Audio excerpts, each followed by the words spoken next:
Chapter 353. The master knelt on the ground. His face was red and white. Hearing the words, "Ye family," he remembered the true identity of the person in front of him. A sliver of memory that had been hidden for many years slowly rose. It made him feel ashamed, angry, and afraid. The feeling of shame was easy to understand. After all, back then, he was just a little beggar by the side of the road. To be able to get to where he was now, it was all because of the Yi family. How had the young lady of the Yi family educated people like him? As for the anger and fear, it came from his natural reaction. It was a kind of shame and anger after being stripped naked. Thinking that the imperial envoy was a descendant of the Yi family, he was afraid that whatever he knew in his head, the other party would also know. Then, how could he use those things to threaten the other party? The other party had cut down Master Xiao with one strike. Could he not cut him? The court has treated you well. Fan Xian looked at him and said each word clearly. Putting aside you three masters, even a normal treasurer's annual salary is even more than a third-level official in Jingdo. What are you not satisfied with? A glimmer of coldness flashed through his eyes. Do you think that the production of the palace treasury all depends on your heads? That the 20 million liang of silver every year blinds your eyes and makes you feel dissatisfied and that you should earn more? These words hit the bottom of the treasurer's hearts. The palace treasury's annual production was abundant and sold to various countries under heaven. It brought the Qing kingdom a great profit. Although the treasurer's treatment was already very high, compared to that enormous sum of silver, they still felt uncomfortable in their hearts. They always felt that they earned money for the court and should be given more. This was why they privately took bribes, bent the law, and oppressed the common people. Hearing the imperial envoy say this, although the treasurers did not talk back, the meaning appeared in their eyes. Fan Xian laughed coldly and ruthlessly tore away their masks. Lightly mocking, he said, "The problem is, the things you rely on, are they really the things in your heads?" There was a silence. Everyone, including the officials, acknowledged this reality until Fan Xian said, "Don't forget, before the Yi family appeared, what did you know? Did the technology in your heads fall from heaven? Was it taught by the temple?" Fan Xian scolded, "All of you remember it clearly. This is what the Yi family taught you. Without the young lady of the Yi family, you are just trash, continuing to dig the fields and beg. Why did the Yi family build these workshops in the past? I think all of you have forgotten that you are in front of this official. You still want to use the things that the Yi family taught you to threaten this official. Do you have any shame? The officials behind him looked at each other. Although the court had long stopped pursuing the matter of the Yi family, and Sir Fan Jr.'s past was gradually known to the people of the world, to speak of the Yi family so openly was still somewhat taboo. Fan Xian could not care so much. He was angry, but he wanted to use this opportunity to clear his name. In this world, no matter what you did, you had to be justified. Fan Xian had scolded the treasurers and beheaded them. Disregarding the benefits, he had first taken the flag on a moral level. The manager of the second workshop finally softened. He knelt on the ground and wailed, "My lord, this lowly one knows his mistake. Please, my lord, give this lowly one a chance. Let this lowly one use the skills I learned in the past to serve the court." Although this master was wailing in pain, Fan Xian's sharp eyes did not find any traces of tears on his face. On the contrary, the corners of his lips were pressed tightly together. He couldn't help but smile coldly. He knew that the other still thought he wouldn't continue killing and that the things in his head were still useful. Fan Xian gently clapped his hands. When the clapping was about to end, four old men around 50 years old were escorted into the workshop by Overwatch Council officials.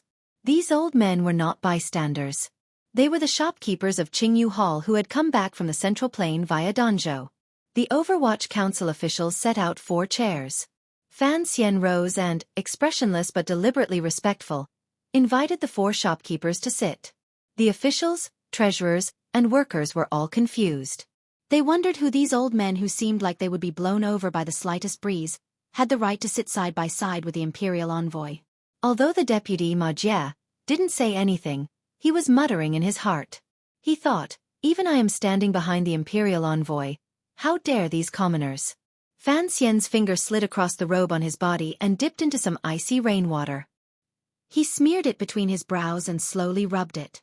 He asked, "Do you still recognize who these 4 are?" Nearly 20 years had passed since the Yi family's collapse. The workers in the palace treasury workshop were no longer the same as before.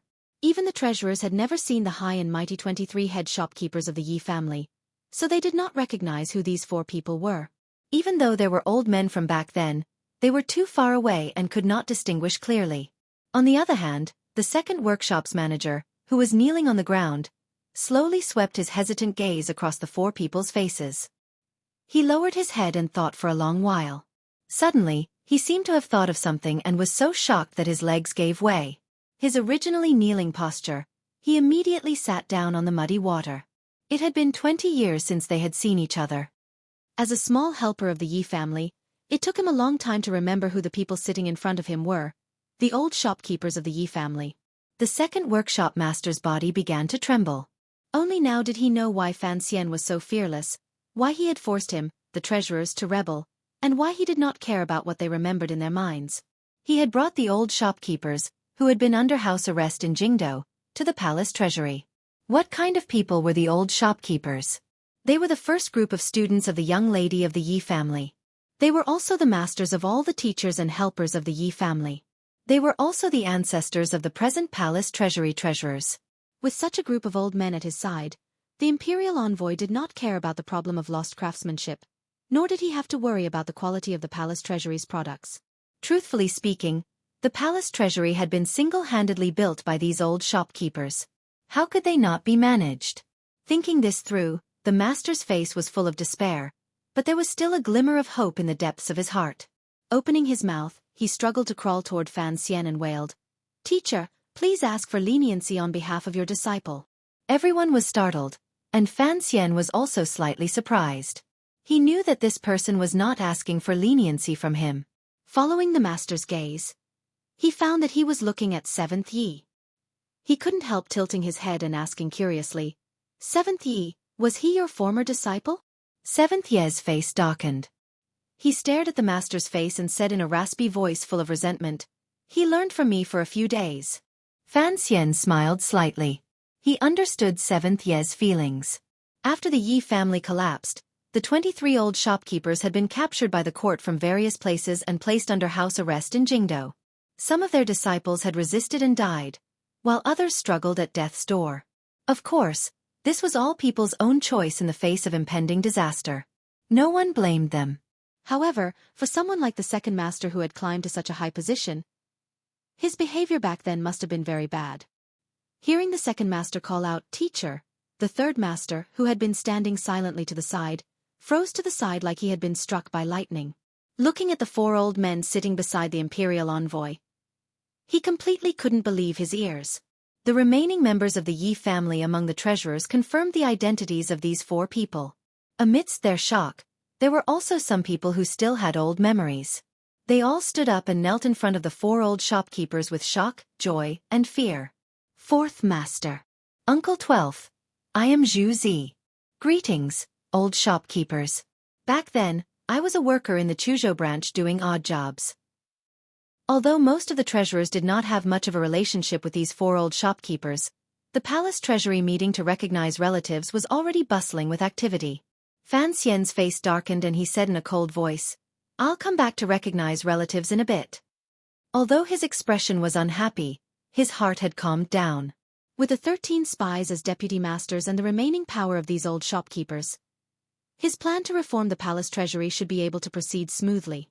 Meeting again after 20 years, the atmosphere in the workshop immediately became somewhat sad. This kind of sadness perfectly diluted the earlier tension. Only the officials of the transport company felt uneasy, and some of the Xinjiang people laughed coldly to themselves. If the scene in front of them got back to Jingdo, the emperor would probably have some opinions about Commissioner Fan. The second master lowered his head and knelt on the ground. He also felt slightly comforted in his heart. Looking at this situation, at most he would receive some punishment. In a moment, he would desperately admit his mistake.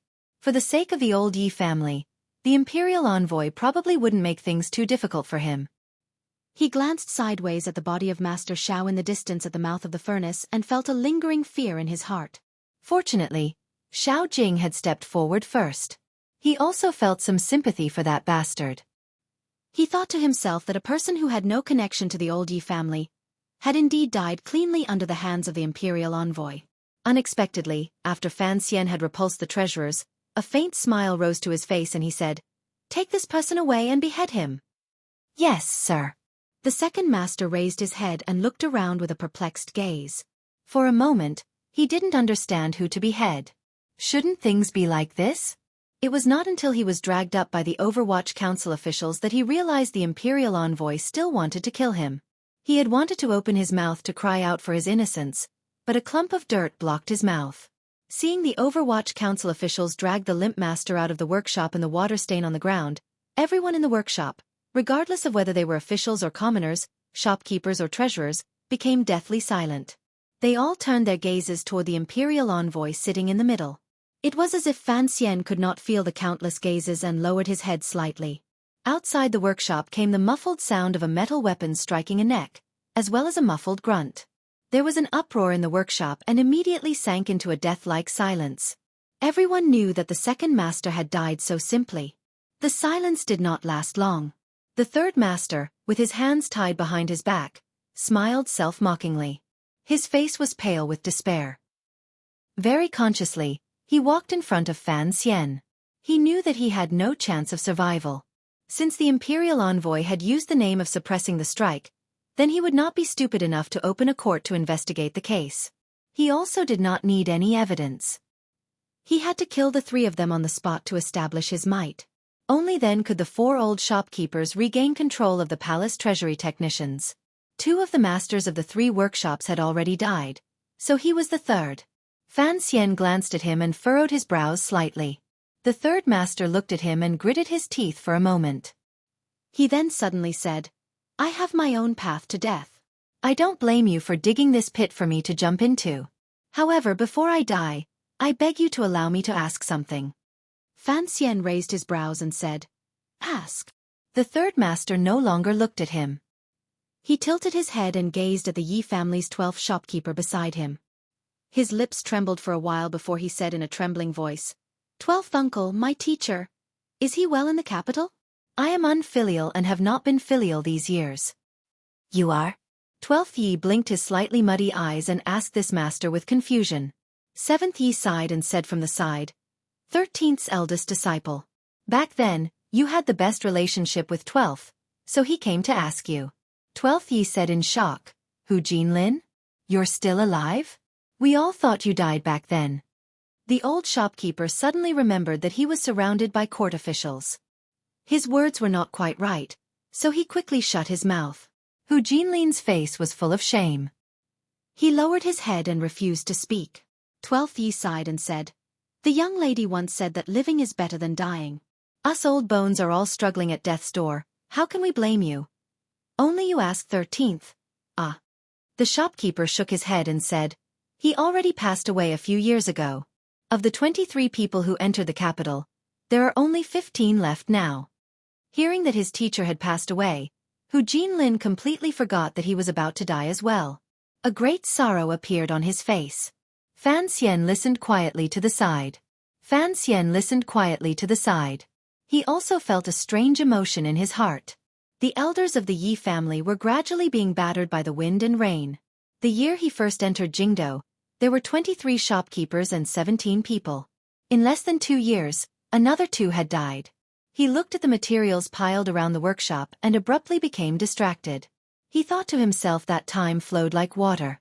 When would he be able to rebuild the name of the Yi family? When would he be able to have the people who should die die and have the people who should live again in the hearts of the Qing people? In a very short time, he had already woken up. Looking at the third master in front of him, he said mockingly, "Although I don't know if you are acting or if you really still have feelings for me, I never planned on killing you. So don't think that you can live because I'm soft-hearted." Hu Jinlin, who thought he was going to die, had no hope of getting lucky after the tragic deaths of his 2 masters. Suddenly hearing these words, on the contrary, he was so shocked he didn't know what to say. Fan Xian said expressionlessly, "Those who are guilty are beheaded, and those who have committed minor crimes are forgiven. I'm not here to settle old grudges." To be continued. If you want to know what happened afterwards, please log on to www.cmfu.com. More chapters. Support the author. Support original reading. Chapter 354. The reason Fan Xian did not kill Hu Jinlin was very simple. The third workshop had always been jointly managed by the Palace Treasury and the Third Bureau of the Overwatch Council. They were specifically responsible for the research of military equipment and ships.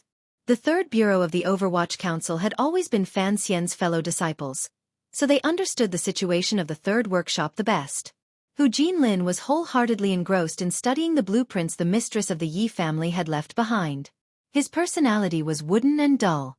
Although he had embezzled a great deal of silver, he had never done something that Fan Xian could not tolerate, such as taking over fields and bullying women. Compared to the masters of the first and second workshops, there was indeed a reason for him not to be killed. Of course, the most important reason was that Fan Xian did not want to kill him. From another angle, it showed that he was not a righteous official. The master of the third workshop was taken away. There were still many treasurers left in the workshop. These people looked at each other. At the beginning of the strike, everyone was secretly anxious in their hearts, but they still had some confidence. It was not the first time the treasurers had banded together to oppose the officials of the court's transport company. In the past, as long as their requests were not excessive, the matter would always be resolved peacefully. In their eyes, they only wanted to protect the silver they had extorted and harshly withheld over these years. It was indeed a reasonable request. However, no one had thought that the new imperial envoy would be so vicious and merciless. After pointing out the nature of the palace treasury and inviting out the 4 old Yi family shopkeepers, the treasurers all knew that all of their trump cards had lost all effect in front of this young official. At this moment, the treasurers were just a flock of chickens waiting to be slaughtered. It was just a matter of how many Fan Xian wanted to slaughter. Not many. Following Su Wenmao's naming and statement of crimes, another 3 treasurers were pulled out from the crowd. These 3 treasurers had done many evil things and secretly colluded with the officials of the Suzhou government. The matters they had handled had violated countless Qing laws. Killing them 16 or 17 times was not enough. Fan Xian accepted the file in Su Wenmao's hands and glanced at the treasurers in front of him who had wet his pants and couldn't even stand steadily. He furrowed his brows and said, "You're the one who married 12 concubines?" The treasurers didn't even have the strength to nod. He was terrified. Fan Xian shook his head and mockingly said, "Marrying 12 concubines only shows that you are rich and have a lot of confidence in the bed between husband and wife. But out of the 12 concubines, 9 of them were taken by force. That is very shameful. Stealing someone's wife and killing their own husband? Impressive. Impressive. You are even more arrogant than the most famous hedonistic playboy in the capital." Although the other 2 treasurers did not commit such a crime, they still deserved to die. Fan Xian waved his hand. The Overwatch Council officials dragged the 3 treasurers out. Following the sound of 3 knives and 3 wretched cries, 3 lives were lost. Killing people without a change in expression was something the Overwatch Council officials could do. Even the soldiers by the side of the workshop could barely do it. However, the officials of the Palace Treasury Transport Company could not take it anymore. Their backs were drenched in sweat. Some of them smelled the blood inside and outside the workshop and wanted to vomit. Deputy Ma Jie was still relatively calm, but the sweat on his face began to drip furiously. Pitifully, he moved closer to Fan Xian's ear and said, "Sir, in a few days, the palace treasury will open for bidding. Killing people is inauspicious. Killing people is inauspicious." Naturally, there was no way to save the people who had been killed, but Ma Jie was afraid that Fan Xian's vicious nature would explode and continue to kill. Fan Xian smiled and said, "Sir Ma, don't worry. 6 years ago, Ma Yu, the eldest princess, personally came to the palace treasury for the last time. How many treasurers did she kill?" He extended his thumb and pinky finger and said, 6. I am a junior, so naturally, I won't kill too many. I've already killed 5. That's enough. Hearing these 2 words, the hearts of the officials behind him relaxed involuntarily. The treasurers in front of them were wild with joy. Regardless of who it was, they were all frightened by the 5 bloody heads until their legs felt weak. Only Su Wenmao suppressed the displeasure in his heart after a moment of surprise and didn't say anything. Deputy Ma Jie furrowed his brows, thinking that there was more to the imperial envoy's words. The eldest princess had killed 6, and he had only killed 5. If this matter went wrong in the future and the imperial censors reported him for violating court law and killing indiscriminately, It looked like there would be an explanation. It seemed that although this imperial envoy was young, his thoughts were ruthlessly meticulous. He could not miss the path that his cousin, Ren Shaoan, had painstakingly paved for him. After thinking through this matter, Deputy Ma Jie solemnly agreed to Fan Xian's following appointments and measures without a trace of evasion or conflict. Although some of the officials of the Palace Treasury Transport Company were unhappy, since the head and deputy had set the rules, they could not oppose it. In Fan Xian's plan, the masters of the 3 large workshops were either dead or imprisoned. It just so happened to free up the 3 most important positions for the 3 old Yi family shopkeepers to temporarily hold. Additionally, the traitor treasurers, who had reported their colleagues' crimes to the Overwatch Council, would take on the positions as assistants. It could be considered making up for the old shopkeepers' lack of familiarity with the palace treasury after not returning for 20 years. Killing first and planting spies among them. With these arrangements, the entire group of treasurers could be considered stabilized. In the future, the traitor treasurers only had to guard against the treasurers below them feeling discontent and purposely picking on their mistakes. When they did things, they had to be particularly careful. Once the group stood, these deputy masters would be particularly vicious and stare at the subordinate treasurers. The two clashed. Presumably, the things that Fan Xian did not want to see would gradually decrease. 3-day order, there's still half a day, Fan Xian said. Don't look at me. I know you can all read. Go back. Some of the workshops that you should be in are hundreds of li away. If you don't hurry home to raise the money and then return to the workshop to work, are you going to continue standing here like clay figurines? Fan Xian said, those who didn't die, spit out the silver and give me a clear account of what you have done. Write a note yourself. His voice gradually became cold at the end. After saying this, he walked out of the large workshop under the terrified gazes of the treasurers. The soldiers General Yi led gradually dispersed. The Overwatch Council officials all returned to their positions. It was still unknown who the spies placed in the workshops were. The officials whispered among themselves, but no one knew what they were talking about. The workers had watched a great show. After the treasurers had been taught a lesson through blood and fire, they became particularly obedient and terrified. The heavy rain outside gradually stopped. A lively palace treasury strike incident ended in such an absurd and nonsensical manner under Fan Xian's knife and the shopkeepers' old faces. The treasurers and officials returned the silver smoothly. After Fan Xian had examined them one by one, he also gently raised his noble hand. As long as they did not hide it too far, he left them some face and did not squeeze everyone dry of their family property. Being an official was only for money. If they were all swept clean, the officials of the palace treasury would not be able to show it on the surface, but they would certainly have a great knot in their hearts. When they did things, they would be incomparably lazy. Even with all 5 fingers spread open and pulling at the silver, the Yaman's 3-day order still recovered a large amount of silver. Even though Fan Xian's family was extremely wealthy and he had seen a lot of things in this life, looking at the number on the account, he still sucked in a cold breath in shock. He felt a faint regret in his heart. This matter had become a big deal. It was impossible to hide it from Jingdo. Under the eyes of everyone, the silver that was cleared, other than the wages owed to the workers these years, had to be sent into the palace treasury's special accounts. It was impossible for him to move it personally. If he had known earlier that the treasurers were the fattest corrupt officials in the world, perhaps Fan Xian would not have organized such a purge. Instead, he would have directly had the swordsmen of the 6th Bureau of the Overwatch Council be thieves. Other than things like land deeds, he would have stolen the rest of the banknotes into his own private hands. He was currently short of silver. If he could have this large sum of silver, he would no longer need the help of the North, and it would prevent new problems from arising in the process. More importantly, it would also allow his father to stay out of the matter, so that he would not be implicated in the future bidding. Returning to Haitang, after that day of the strike, Fan Xian returned to the manor and bitterly complained to this girl. Other than righteousness, he analyzed the current situation in detail, and warned her that the Qing Emperor probably already knew that the two of them were together.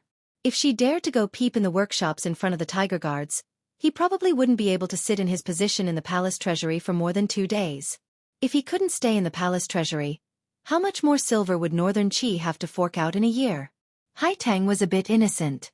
She thought that she was just bored, so she wanted to go for a walk. How did it involve some conspiracy? Fan Xian was a bit suspicious. On the surface, he didn't bring up the matter again, but in his heart, he was still a bit uncomfortable. Fortunately, the palace treasury affairs were gradually moving on the right track. This process only needed a few days. It had to be said that Fan Xian's cold-faced killing during the strike had deeply intimidated everyone. Furthermore, the old shopkeeper's reappearance and Fan Xian's clever arrangements had all played a large role. The workers once again received the wages they had worked for many years. The girls who had been forcefully taken also returned to their homes. The entire palace treasury floor was filled with an atmosphere of joy. Amidst the joyous atmosphere, there were also some discordant notes mixed in. Although Fan Xian's thoughts were meticulous and had long guessed some of it, he had used the power of the government ahead of time to suppress those bitter stories from happening. The Qin Kingdom's common people's own stories were always complicated. The common people did not like those women, but they were used to living happy lives with the little treasurer. Once the situation changed, they were not used to it. The treasurers did not have sex in the middle of the night, so there were not many cases of forcefully taking concubines. Although there were not many cases, it involved matters between men and women. It created a bad influence among the people. Fan Xian was vexed, but he didn't have any good ideas. It was difficult for an upright official to resolve family matters. He, a ruthless official, was also not that strong, so he could only toss it aside. However, these were just small interludes.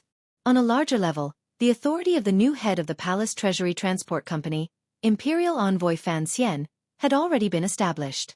Furthermore, in the hearts of the tens of thousands of low-level workers in the Palace Treasury, he had firmly forged an image of being upright and outspoken, incorruptible and wise. Presently, he no longer needed the help of the 8th Bureau. With his reputation as a civil and military official, Fan Xian had long become familiar with these methods. The palace treasury gradually calmed down. However, the strike had ended, but Fan Xian's plan had only just begun. To beat the snake to scare it, one half of the two-headed snake had been ruthlessly killed by him. With the other injured, it was time to begin moving. "Is there any new news from Xueqi?" Fan Xian asked casually as he sat in a chair and looked with narrowed eyes at today's council reports. Su Wenmao replied, "Not so fast. According to your orders, even if those Xinjiang officials send the news out, it will take at least a month for them to come and go." Fan Xian sighed. The imperial censors in the court do things too slowly. Su Wenmao smiled bitterly, thinking, how could there be someone like the commissioner in the world who waited for the imperial censorate's imperial censors to come and report him? It was only because his background was strong enough that he could sit so calmly. "We can't wait anymore. Tomorrow, we'll capture those people," Fan Xian said. The target of these words was, of course, the trusted official Xinjiang had left in the palace treasury. At the beginning of the 3-day order, these officials had secretly stirred up the emotions of the treasurers and incited them to oppose Fan Xian. After Fan Xian demonstrated his bloody methods, these officials were as happy as if they had eaten a sweet jujube. Throughout the night, they thought of ways to send out memorials without asking. Of course, it was to report to the officials of the eldest princess faction in Jingdo. At the beginning, Fan Xian had allowed the treasurers to link up for 3 days and finally form a strike to force the emperor to abdicate. It was for the sake of making the pustules in the palace treasury grow more plentiful and to see who was playing tricks. Before and after, the Overwatch Council's secret agents watched the many officials in the transport company with great caution. These people had no way of escaping the net Fan Xian had laid out. "Let's do it," Fan Xian said with a pained smile. "We're all leaving. We can't keep them here to eat porridge." Su Wenmao made a sound of acknowledgement and asked with confusion, "Sir, why didn't you cover up the news at the beginning?" After all, there was a strike this time. Once the court in Jingdo discussed it, if Xinjiang did something else, I'm afraid your days would not be easy. Fan Xian fell silent. His fingers gently tapped against the armrest of the chair. This was a very common behavior when he was thinking about a problem. After thinking for a while, he decided to explain a bit more to his trusted aide. He raised his head and explained, "The palace treasury is divided into 2 parts. The workshops are the foundation, and the export merchants are the hands and feet. If I want to break someone's hands and feet, I have to first lay down a solid foundation. I have never been used to planning for a situation that takes too long, so I chose to force these people in the palace treasury to overreact first. Only then can I strike heavily and find an excuse to chase the Xinjiang officials out." Su Wenmao nodded, but he thought that this could not explain his earlier question. Looking at the commissioner's expression, he knew he had a sense of propriety, so he listened patiently. I want to force the enemies in the palace treasury to act, Fan Xian said with a slight smile. Isn't the eldest princess also waiting for me to force her? Given her eyes in the court and palace, how could she not know that the old shopkeepers had followed me to Jiangnan? And she has never told this matter to the officials in the palace. It is clear that she does not want those officials to know my bottom line and not dare to stand out bravely. Think about it. If everyone knew that the old shopkeepers were with us, how could this strike have happened? Naturally, it would not have happened. Su Wenmao furrowed his brows. If they knew that you had old teachers from Qingyu Hall at your side, those treasurers would not have dared to stand out and make irresponsible remarks. But the question is, why would the eldest princess hide this information and wait for the palace treasury officials to secretly make connections, thus giving you a good opportunity to establish your might? If she had explained it clearly beforehand, the treasurers would certainly have been much more well-behaved. Those Xinyang officials would have also calmed down and not let us find any reason to do so. Fan Xian shook his head and sighed. This eldest princess stands much higher than most people. Yes, it looks like she has given me a chance to establish my might and even allowed me to intimidate a group of officials in the palace treasury. However, in the way I handled this matter, I had no choice but to borrow more of the people and power of the old Yi family. I had to kill people to establish my might. My methods would appear more violent and unscrupulous. He continued to explain, when I first entered the palace treasury, I killed 5 treasurers. If this news got to Jingdou, the court would certainly not have a good evaluation of me. As for using the old shopkeepers to control the palace treasury, it would touch on some people's taboos in the palace. The eldest princess covered this pot of porridge and waited for it to boil. It looked like she wanted me to eat it, but in reality, she wanted to burn my mouth. Su Wenmao worriedly said, Speaking of which, when you handled the strike that day, your words seemed to touch on some taboos. Fan Xian smiled and didn't say anything. Su Wenmao's face was full of seriousness. After the strike, killing people, and the old shopkeepers get back to Jingdou, no matter what, the court will reprimand you. At the very least, your actions are reckless and careless, unbearable. He closed his mouth, but Fan Xian smiled and continued, Unbearable? At the very worst, they could secretly say that I have different aspirations and still remember the Yi family in the past and so on. Su Wenmao paused and immediately understood what Commissioner Fan feared the most in his life. He involuntarily sucked in a breath of cold air. Only now did he finally feel the eldest princess methods. She had not done anything. She had only secretly helped Fan Xian hide the news of the old shopkeepers heading south. She had been able to place Fan Xian on the mouth of a very dangerous volcano. Since you understood the plan so well back then, you should have brought out the old shopkeepers at the first opportunity. You should have been more cautious in your actions. He gathered his courage and admonished Fan Xian. Fan Xian shook his head and said, The eldest princess calculated that I had to intensify the conflict in order to take control of the palace treasury as quickly as possible. As for the aftermath, it is something I cannot care about right now. So, on this point, even if she watches coldly from Jingdou, I still have to do it. He smiled coldly and said, As for the trusted officials of the palace treasury being dug out by me because of this, presumably, she also knows that with the help of the Overwatch Council, these people will not be of any use in the next few years. On the contrary, they will bring her unwanted trouble. Since they are already useless people, why would she care about their life or death? They are just a few abandoned chess pieces to give me some trouble before they die. Since no matter what she does, it is impossible to stop my complete takeover. Of course, the eldest princess is willing to see that my takeover will cause some trouble and bring me some hidden worries in the future. The so-called hidden worries in these words were naturally the noble's understanding of Fan Xian. Perhaps there would be some subtle changes because of the palace treasury matter.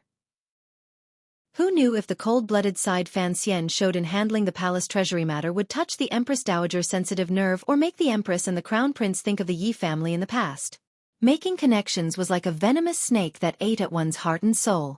Before Fan Xian had enough power to deal with them, perhaps they would become wary.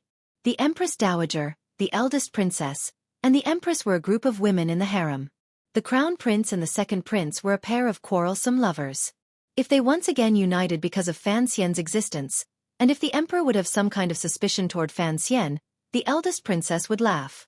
The eldest princess should laugh, and Fan Xian should cry. In the palace treasury matter, the so-called with the shopkeeper in hand, I have the world. The eldest princess had to accept this reality, so she only wanted to obtain some benefits from it. What should I do next? Fan Xian lowered his head and said faintly and insipidly, nothing much.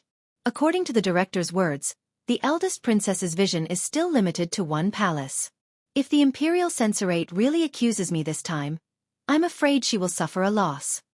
Su Wenmao looked at him with disbelief. Fan Xian raised his head and a confident smile rose to his face. Since the emperor has given the old shopkeeper to me, it means that in a short amount of time, he believes in my loyalty. If I go to Jiangnan to take over the palace treasury, it will damage the eldest princess's face. If the eldest princess maintains her silence at this time, then it's fine. If I do anything wrong in cleaning up the palace treasury, the Jingdo court officials will rise up and attack me. The emperor can't help but be suspicious. As for the problem of the old Yi family, it won't affect me too much. I want this pot of porridge in the palace treasury to be cooked quickly. The eldest princess likes me to use a fierce fire, but I hope she will secretly help me use a fierce fire. Fan Xian smiled and said, although my actions in the palace treasury are impudent and worthy of suspicion, I did not purposely hide it. Naturally, the emperor believes in my sincerity. Although the eldest princess looks on coldly from the side, she is scheming without authorization. This is the so-called insincerity. He finally explained, any scheme at the final stage only depends on the emperor's mood and closeness. I have always been completely honest with the emperor. He didn't know if these words were to convince Su Wenmao or to deceive him. In this battle, Fan Xian knew that his son-in-law had to obtain victory. As his son, he also had to obtain victory. After the emperor had established the second prince as an enemy for the crown prince, he had now successfully established Fan Xian as the most valiant whetstone. The eldest princess only saw the pressure Fan Xian's rise brought to the two princes and the empress dowager and empress in the palace. She did not see clearly that this kind of pressure was secretly cultivated by the Qing emperor. This was what Fan Xian had said earlier through Chen Pingping's mouth. The eldest princess's vision was still limited. It was not the limitations of history, but the limitations of her butt. After all, she was not an emperor who sat on the dragon chair and looked down on the world. To be continued. If you want to know what happens next, please log on to www.cmfu.com. More chapters. Support the author. Support original reading. Chapter 355. It was the middle of March. Spring had long swept across the world from the north to the south. Regardless of whether it was Shangjing in the north or Jingdo in the Qing kingdom, they were all enveloped in a flourishing scene. In the land of Jiangnan, the green water rippled and the green mountains hid each other. Along the river, the willow trees sprouted tender green branches and wrote the word, vitality. The palace treasury was southwest of Jiangnan Road, so it could not escape the good fortune of nature. In just a few days, up and down the river, inside and outside the workshops, green grass and light pink flowers grew, decorating the originally dull yamen and workshops. It greatly weakened the hard and cold atmosphere. Amidst the peace, the officials who came to the yamen for work had faces full of smiles and raised their hands in greeting at the yamen door. The rain of blood and foul wind had already passed. Tomorrow, the imperial envoy would return to Suzhou to preside over the matter of the palace treasury opening for the new year. The mood of these officials of the Palace Treasury Transport Company was very relaxed. After opening the yamen to discuss matters, Fan Xian sat in the middle seat and gave a brief summary of the future arrangements. However, there were no trusted aides among these people, so what he talked about was the usual routine, such as the arrangements for the various workshops. Other than reiterating the Qing laws, he also mentioned that the court had specially revised the rules for the palace treasury. They could not be disobeyed. Regardless of whether it was wages or salaries, they all had to be distributed promptly. The daily security and security work also had to be more vigilant. Hearing the imperial envoy say this, the officials also agreed. With those 5 heads in front of them, no one would be stupid enough to contradict him face to face. Fan Xian arranged for Su Wenmao to stay. However, he did not have an official position in the transport company, so he temporarily moved his subordinates to the 4th Bureau. Together with Dan Da, he led the Overwatch Council officials and secret agents in the palace treasury. The officials knew that after Fan Xian finished presiding over the New Year opening of the palace treasury in Suzhou, he would go to Hangzhou to settle down. This was a rule that had been established many years ago. The head of the transport company would not live in the palace treasury. Thus, Su Wenmao, who stayed in the palace treasury, was equivalent to the imperial envoy spokesperson. He could not be treated lightly. Thus, everyone quickly stood and greeted Su Wenmao. As they met, Fan Xian's brows furrowed slightly. He quietly said to the deputy beside him, "Ma Jie, I am going to do what we talked about last night." This was a superficial respect for the deputy envoy. Ma Jie, however, had a bitter expression on his face as he shook his head repeatedly. A strange light flashed through the eyes of General Yi, who was sitting to Fan Xian's right. He didn't know what the imperial envoy was up to this time that he hadn't been notified. His question was quickly answered. Su Wenmao put on a false smile and walked to the front of the hall. He raised his hands in salute to everyone present. After returning the greeting, he quietly said, "Today, we have investigated the matter of some officials in the Palace Treasury Transport Company secretly doing something improper. They incited the treasurers to cause trouble and shook the foundation of the Palace Treasury. Everyone, please excuse us."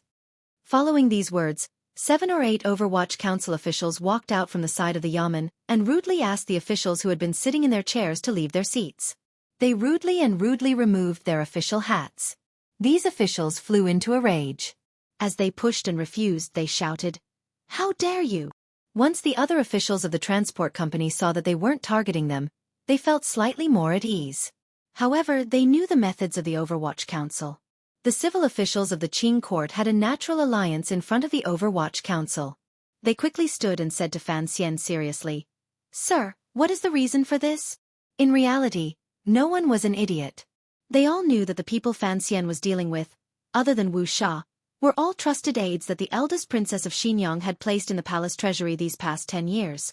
The imperial envoy's actions were nothing more than to dig out the roots of the predecessors and then plant his own saplings in their place. However, this matter concerned the face of the officials. If the yamen was so fierce in arresting people, the officials would not be able to keep their faces. It was inevitable that they would argue with Fan Xian a little. Fan Xian glanced at the officials and warmly said, "Everyone, there is no need to be suspicious, but there is also no need to plead for leniency. I will definitely take down these officials." General Yi, who sat to his right, had an ugly expression. He glanced at Deputy Ma Jie beside him and found that although he could not hide his awkwardness, there was no shock in his eyes. Presumably, he had already been informed by Fan Xian last night. Thinking of this, General Ye's mood began to become heavy. In a muffled voice, he reported, "Sir, these officials have served in the transport company for a long time and have always restrained themselves to serve the public good. If we just take them like this, I'm afraid it will not be justifiable." Fan Xian glanced at him and smiled. "Restrained themselves to serve the public good? I'm afraid it's not." General Ye's expression darkened slightly. "Even if there are occasional improprieties, you have already given the 3-day order. These officials have already acted according to your orders. Since it is clear that they will not be punished, they will not be punished." Fan Xian lowered his head. He knew why General Yi and the other officials had jumped out to oppose him today. The reason was actually very simple. Last time, when he suppressed the treasurer's strike, this general knew he could not stop Fan Xian's methods. Furthermore, the hat Fan Xian used to suppress him was large enough. The court could not afford to lose a single day of work in the palace treasury. Capturing these officials this time had touched on everyone's most sensitive psychological defenses. They were terrified that he, as the imperial envoy who also held the position of commissioner of the Overwatch Council, would use this as an excuse to weave a large net and flip over the entire transport company, injuring himself. For General Yi, his family had been pushed hard by the emperor. Additionally, with Yi Linger's relationship with the second prince, there were already faint signs of leaning in that direction. Although General Yi had never received any secret letters from the Yi family in Dingzhou, he knew that Fan Xian's capture today was to dig out all of the eldest princess trusted aides in the palace treasury. Unconsciously, he wanted to save something for the eldest princess. If he allowed Fan Xian to grow in the palace treasury, General Yi was worried that his future days would not be easy. Fan Xian did not explain anything. He only pulled out a file from his clothes and handed it to General Yi. General Yi was slightly surprised. He accepted the open file and looked at it closely. His expression gradually darkened. He saw that on the file were all the shady and illegal activities of the officials who had been captured. Most importantly, the crime on it was not on the so-called corruption. Instead, it was on the dishonorable roles these officials had played in the labor unrest. All of the evidence, including the traitorous confessions of the treasurers, were clear. For example, when an official had spoken to which treasurers, the locations, and people were all clearly written. The attack was ruthless and accurate. It was truly the Overwatch Council's top-notch methods. Looking at each line of evidence on the file, this general's heart couldn't help but gradually grow cold. He thought that the imperial envoy had only been in the palace treasury for a few days. How could he have investigated all of the transport company's ins and outs so clearly? Furthermore, how did the people of the Overwatch Council know so clearly about the secret conversations between Xinjiang's trusted aides and the treasurers? Could it be that there were Overwatch Council spies among the treasurers? Thinking of this, General Yi remembered the legendary terror of the Overwatch Council. Those spies, who had already been described by the people as being like poisonous snakes in the night, were everywhere. He involuntarily began to worry about himself. Would there also be Overwatch Council spies in his manor? However, as the general in charge of the palace treasury's defense, he was not very afraid of the Overwatch Council. First, he was a third-level official. The Overwatch Council did not have the power to arrest him without asking for an edict. Second, as a member of the military, regardless of faction, the Overwatch Council saw the power of the Qing Kingdom's military and had to give them some face. On the matter of the labor unrest, General Yi thought he had performed well enough. Today, it truly involved the eldest princess face, as well as the matter of the princes in Jingdo. He forcefully resisted the unease in his heart and stood. He bowed to Fan Xian and said sincerely, "Sir, this." After all, he was a general, so he didn't know how to organize his pleas. Fan Xian smiled and looked at him. He shook his head and said, "There's no need to plead." General Yi was terrified that Ding Zhou was still not willing to send a message. He had no idea which side to stand on, which was why he had sunk into the difficult situation he was in. However, Fan Xian had acted first. He gritted his teeth and forced himself to say, "Sir, these people are all officials of the transport company. I wonder if you want to take them as the head of the transport company or as the commissioner of the Overwatch Council." In a low voice he said, "Sir, even if the imperial envoy takes people and the evidence is there, if you want to investigate the case, it will take many days to open the court. The palace treasury is about to open." Fan Xian glanced at him and was surprised by the other party's courage. After thinking for a moment, he understood. If he wanted to take these officials, the method he used was very particular.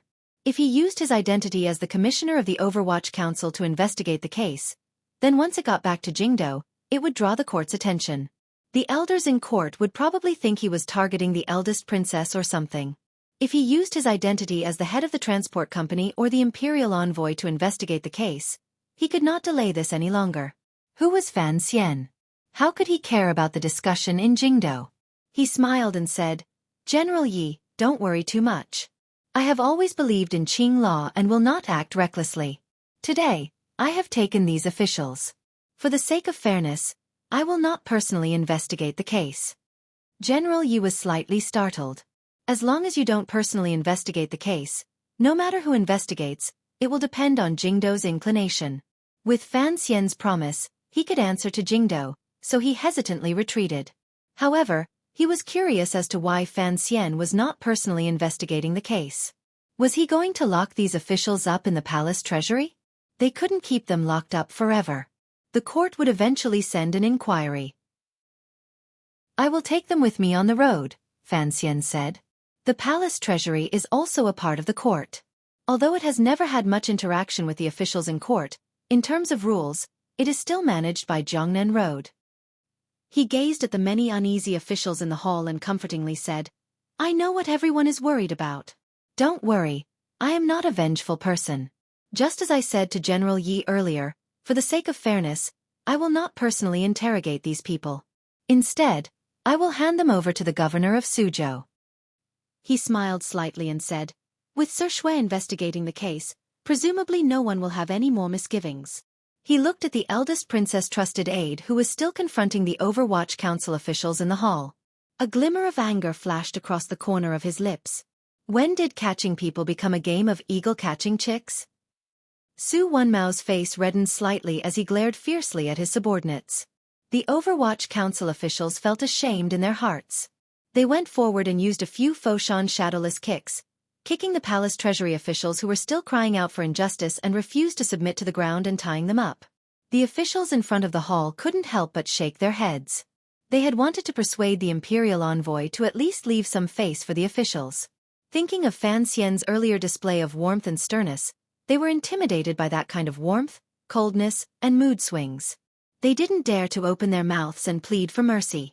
As a subordinate, they were not afraid of their superior's cruelty. They were afraid of their superior's moods and not knowing when they would pull out that knife again. Fan Xian's last opening of the palace treasury yamen thus ended. After the hall dispersed, he asked Deputy Ma Jie to stay behind. The two of them sat in the garden behind the manor. As they got close to the scent of spring, they talked about some matters that carried the chill of autumn. Don't blame me for being too ruthless. Fan Xian rubbed the slightly dry corners of his eyes and said, since they dared to make a move at the beginning of my tenure, then don't blame me for taking down their black veil.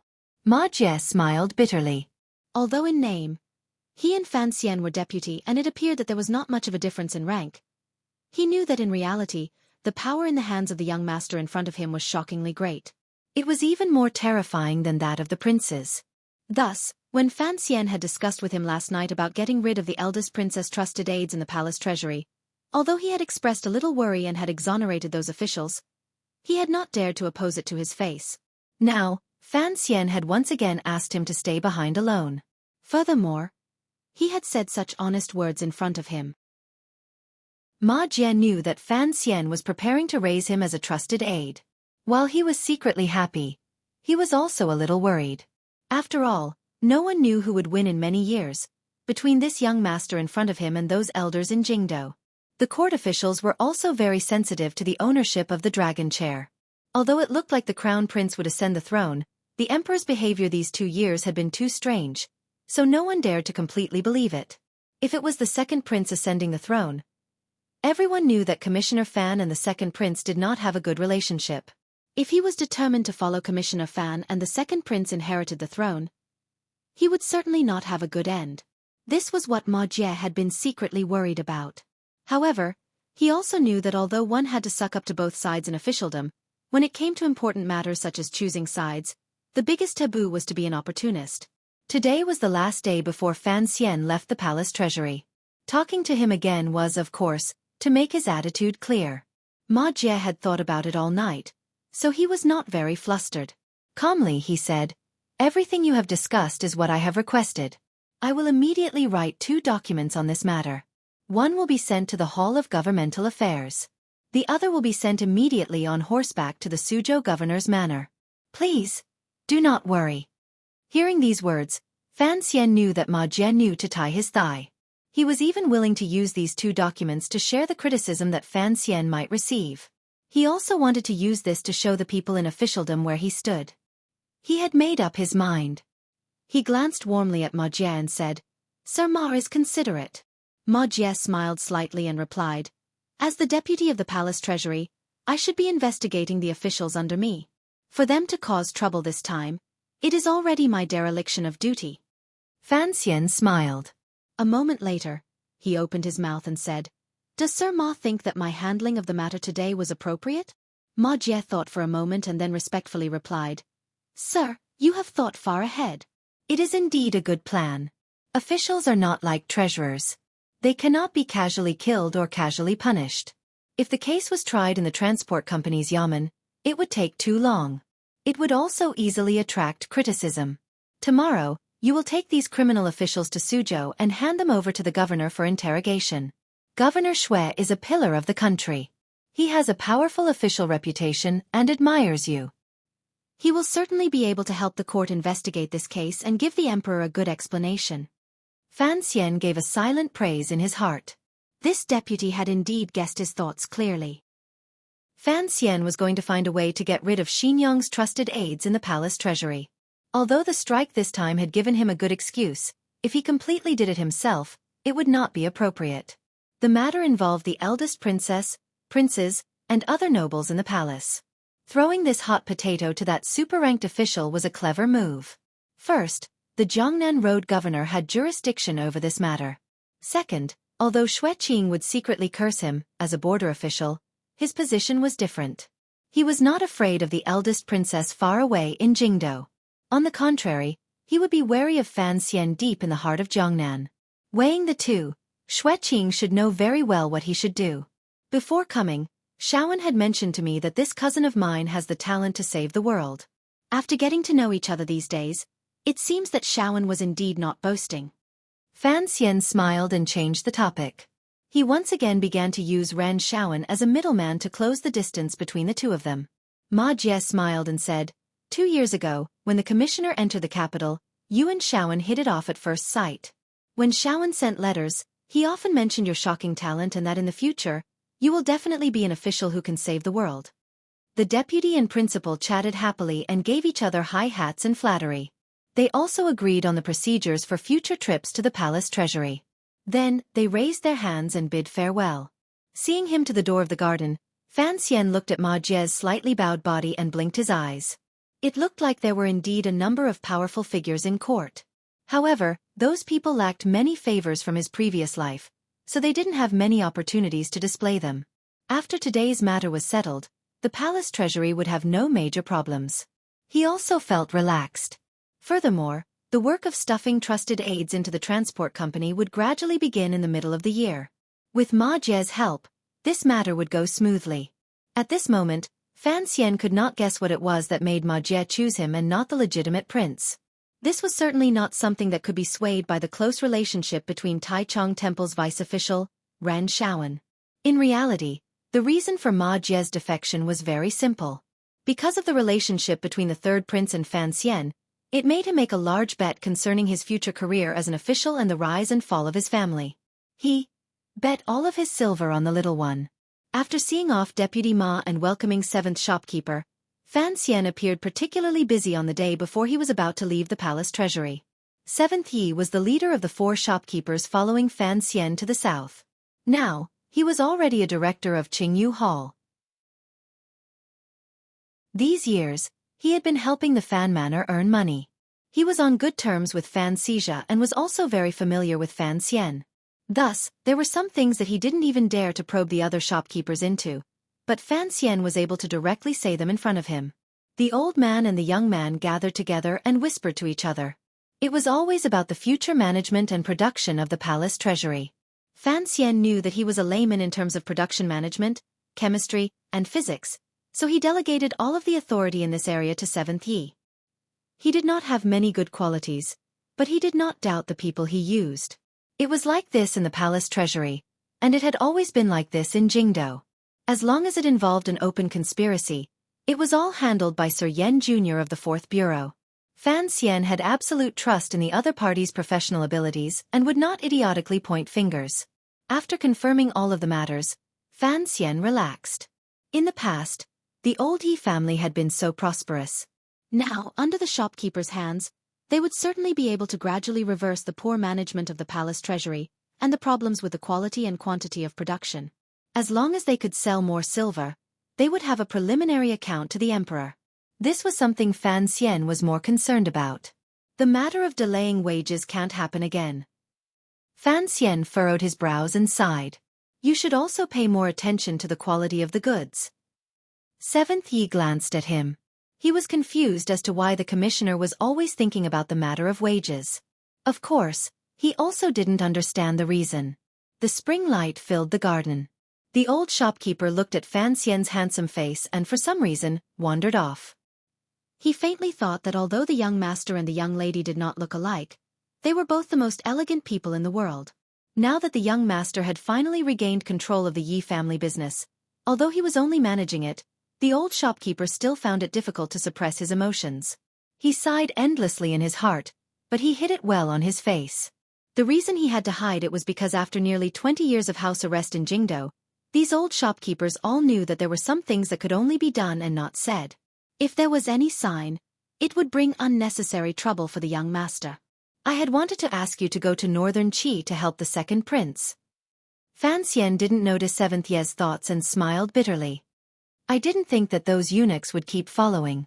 The palace is very strict, so I could only have you come to the palace treasury.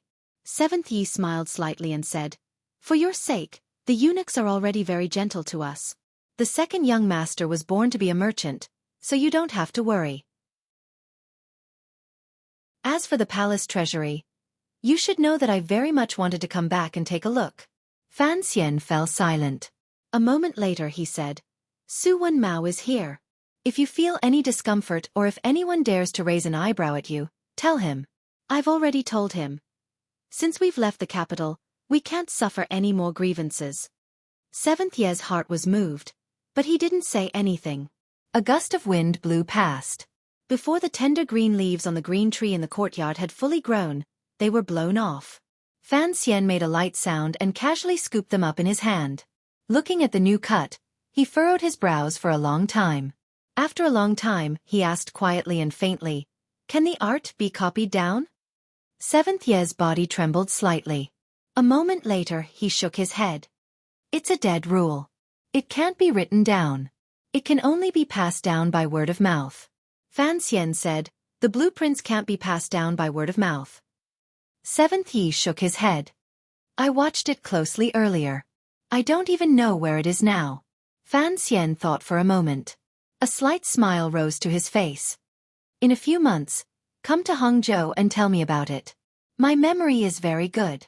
To be continued, if you want to know what happened afterwards, please log on to www.cmfu.com. More chapters. Support the author. Support original reading. Chapter 356. The wheels of the four-wheeled carriage rolled over the grass that had just sprouted on the official road.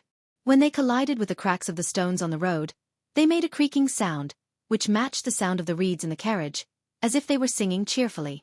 The road out of the palace treasury was filled with a joyous scene. Little birds flew quickly in the distant forest beside the paddy fields. The green rice seedlings revealed their slender and shy bodies. The weeds beside the paddy fields looked at them disdainfully.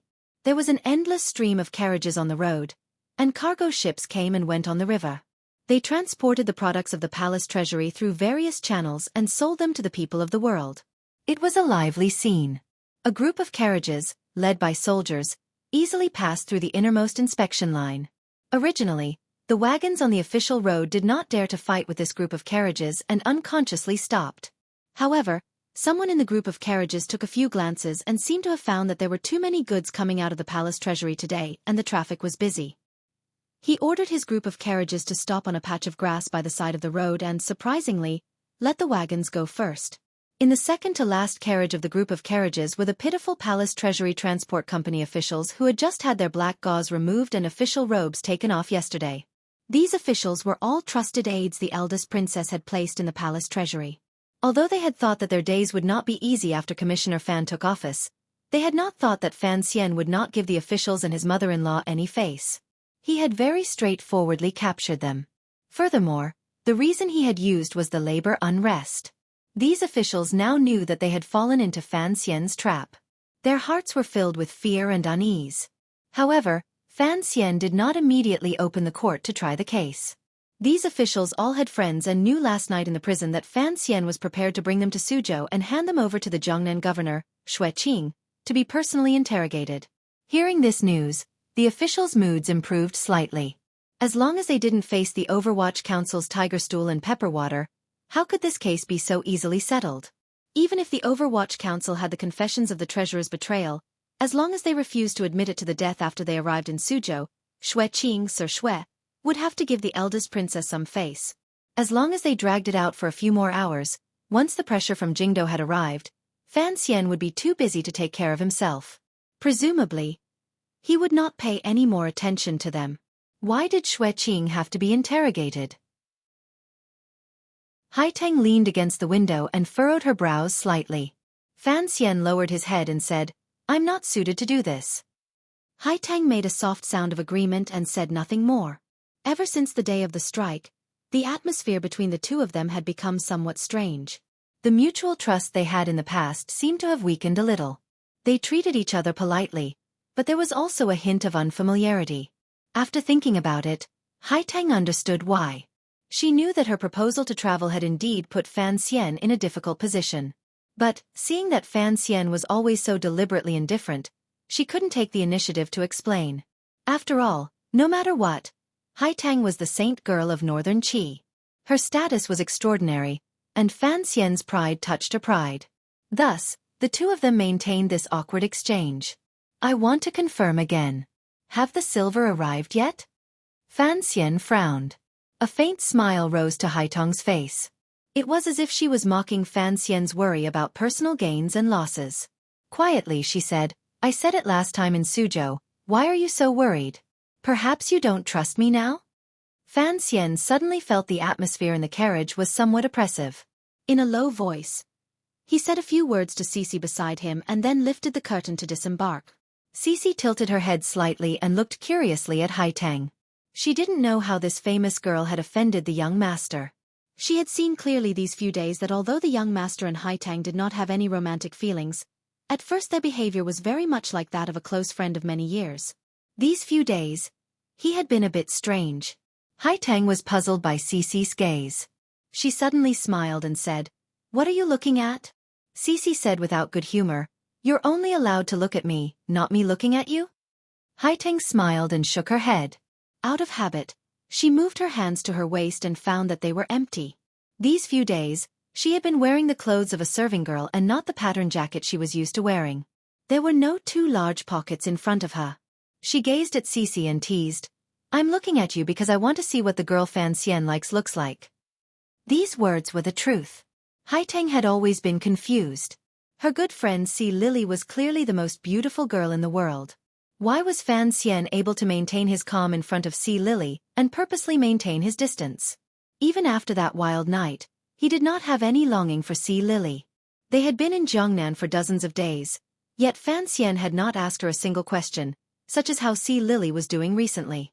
No matter how heartless a person was, he would not be so cold toward a beautiful girl he had shared a night with and the blessing of being in the same carriage.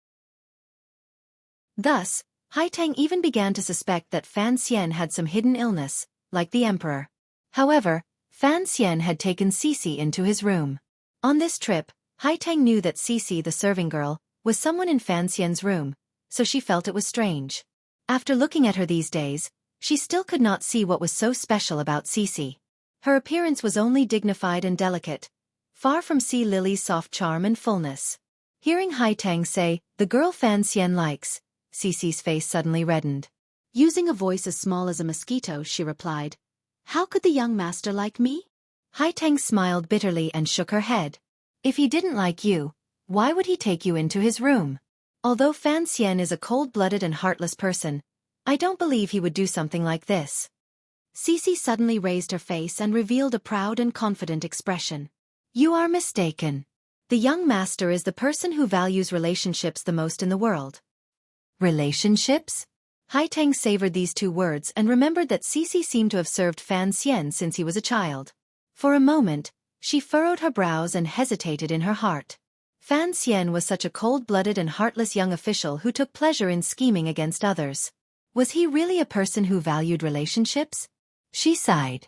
Because there were no large pockets on her clothes, she could only regretfully roll up her two sleeves and ask, Miss Xueqi, why were you staring at me earlier? In reality, Xueqi had some conflicting feelings towards Haitang, who had been inseparable from the young master for the past few days. After all, she was not the young mistress and was an enemy of Northern Qi. But later, after interacting with her more, like many people who had interacted with Haitang, Xueqi also easily liked this girl who was gentle in speech, bright in conduct, and straightforward in temperament. Haitang was a person of noble status. Although her face appeared indifferent and she did not speak much, she treated people with sincerity. No matter what status someone had, she would treat them equally. Furthermore, it was a respect and equality that came from her bones, such as Xueqi, who was still a servant girl. Just this point alone made her surpass the rest of the world. Hearing Haitang's question, Xueqi couldn't help but cover her mouth and smile. Just as you think, I also want to see what the young master looks like. The carriage quieted down. Haitang opened her large bright eyes and looked at Xueqi like she was looking at a cute little animal. A moment later, she put her hands in her sleeves and shrugged. Do the Hu people not kill people? The Western Hu and the Northern barbarians had slaughtered countless Chinese people over the centuries. Their evil reputation had spread far and wide. Xueqi replied firmly, "Impossible." Haiteng blinked slowly and smiled. "It's the same principle." A light breeze brushed past Fan Xian's face, telling him that it was spring. He closed his eyes and welcomed the breeze in his face. Smelling the scent of life in the wind, he was very pleased. The green leaves of the forest on the other side of the paddy field in front of him rustled in the wind. Suddenly, his eyelids moved slightly. He heard a rustling sound coming from behind him. It was not the wind rustling through the trees, not sweeping the street, not throwing dice, not writing with the tip of a pencil, and not eating the mulberry leaves in spring. It was her walking. The village girl was walking. Fan Xian didn't open his eyes. Slowly, he said, "Why is it impossible?" Haiteng calmly walked to his side and used one word to express her question. Her lightness was very much like the blind man's question to Chen Pingping many years ago. The corner of Fan Xian's mouth twitched. "Why do you think it's impossible for me to like you? According to the council, the Empress Dowager of Northern Qi is already anxious about your marriage." Haiteng put her hands in her sleeves and stood by his side. Looking at the cattle in the paddy field in front of them, she smiled slightly. She knew that her conversation with Xueqi in the carriage had been completely heard by him. She opened her mouth and said, "Looks like your Xueqi has recovered well." Fan Xian opened his eyes and stared at a little bird that had landed on the back of a cattle. With a smile he asked, "What I'm asking is, why it's impossible for me to like you?" Haiteng turned her head to glance at him and found that he was asking this question very seriously. She couldn't help but reply helplessly, "I always like to be so flowery, but I can't really take advantage of you." Fan Xian was silent. He thought of the conversation he had with Seventh Yi yesterday. After his rebirth, there were many things he could only do and not say. However, with Haiteng, it seemed that he could only say it and not do it.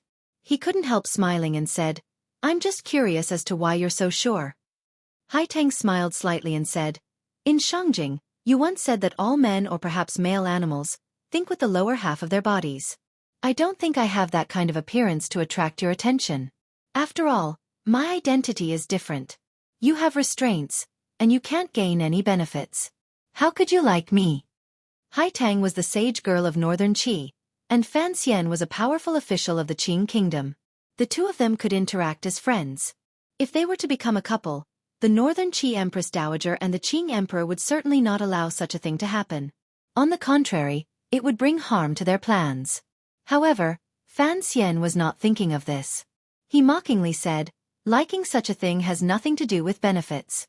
I've found that in just half a year, your temperament has changed a great deal from before." When they were in Hangzhou, Fan Xian seemed to have said these words to Haiteng. Haiteng was silent for a moment and then slowly said, "Tianyi Dao pays attention to the connection between heaven and man, the world above, and the people below. I had originally thought that these things could be done naturally. However, in this half a year, I've been entangled in many plans. It is very different from the way of our sect, so it is inevitable that I am not used to it." Fan Xian nodded slightly and said in agreement, "This kind of scheming is indeed only suitable for people like me. You should go back to being a village girl, a job with a future." He thought of something and sighed.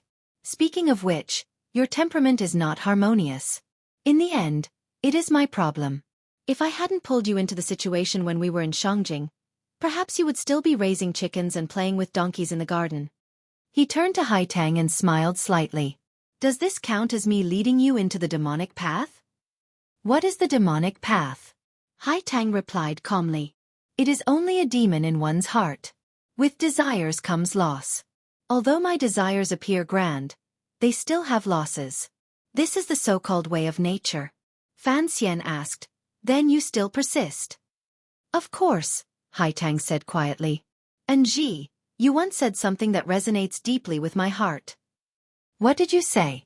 "In this world, there has never been a good war or a bad peace." Haiteng smiled slightly. "For this goal, I am willing to help you." Fan Xian once again sank into silence. He looked at the scene in front of him in a daze.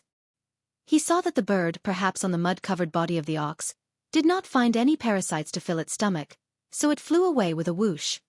Actually, you don't have to feel too inferior. Fan Xian turned his head to look at Hai Tang. Very seriously he said, I've always felt that you look very dignified. Hai Tang was speechless. A moment later she replied, Dare I ask, is this praise or mockery? Fan Xian smiled and shook his head. It is only in response to what you said earlier, the reason why I could not possibly like you. I am expressing my feelings. Hai Tang finally couldn't resist rolling her eyes at him like a little girl. It was very rare. Fan Xian felt an itch between his brows.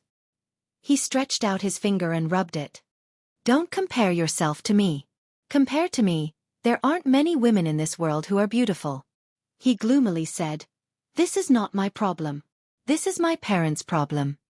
No matter how calm and composed Hai Tang was, she was still a teenage girl. Which girl didn't care about appearance? Unless she was blind. She was angered by Fan Xian's words, which were clearly comforting but secretly mocking. She thought to herself that his mouth was indeed a bit annoying. She gritted her teeth and said, As a high-ranking official, it's best if you don't make things up. Fan Xian didn't seem to notice her anger and explained seriously, I'm not making things up.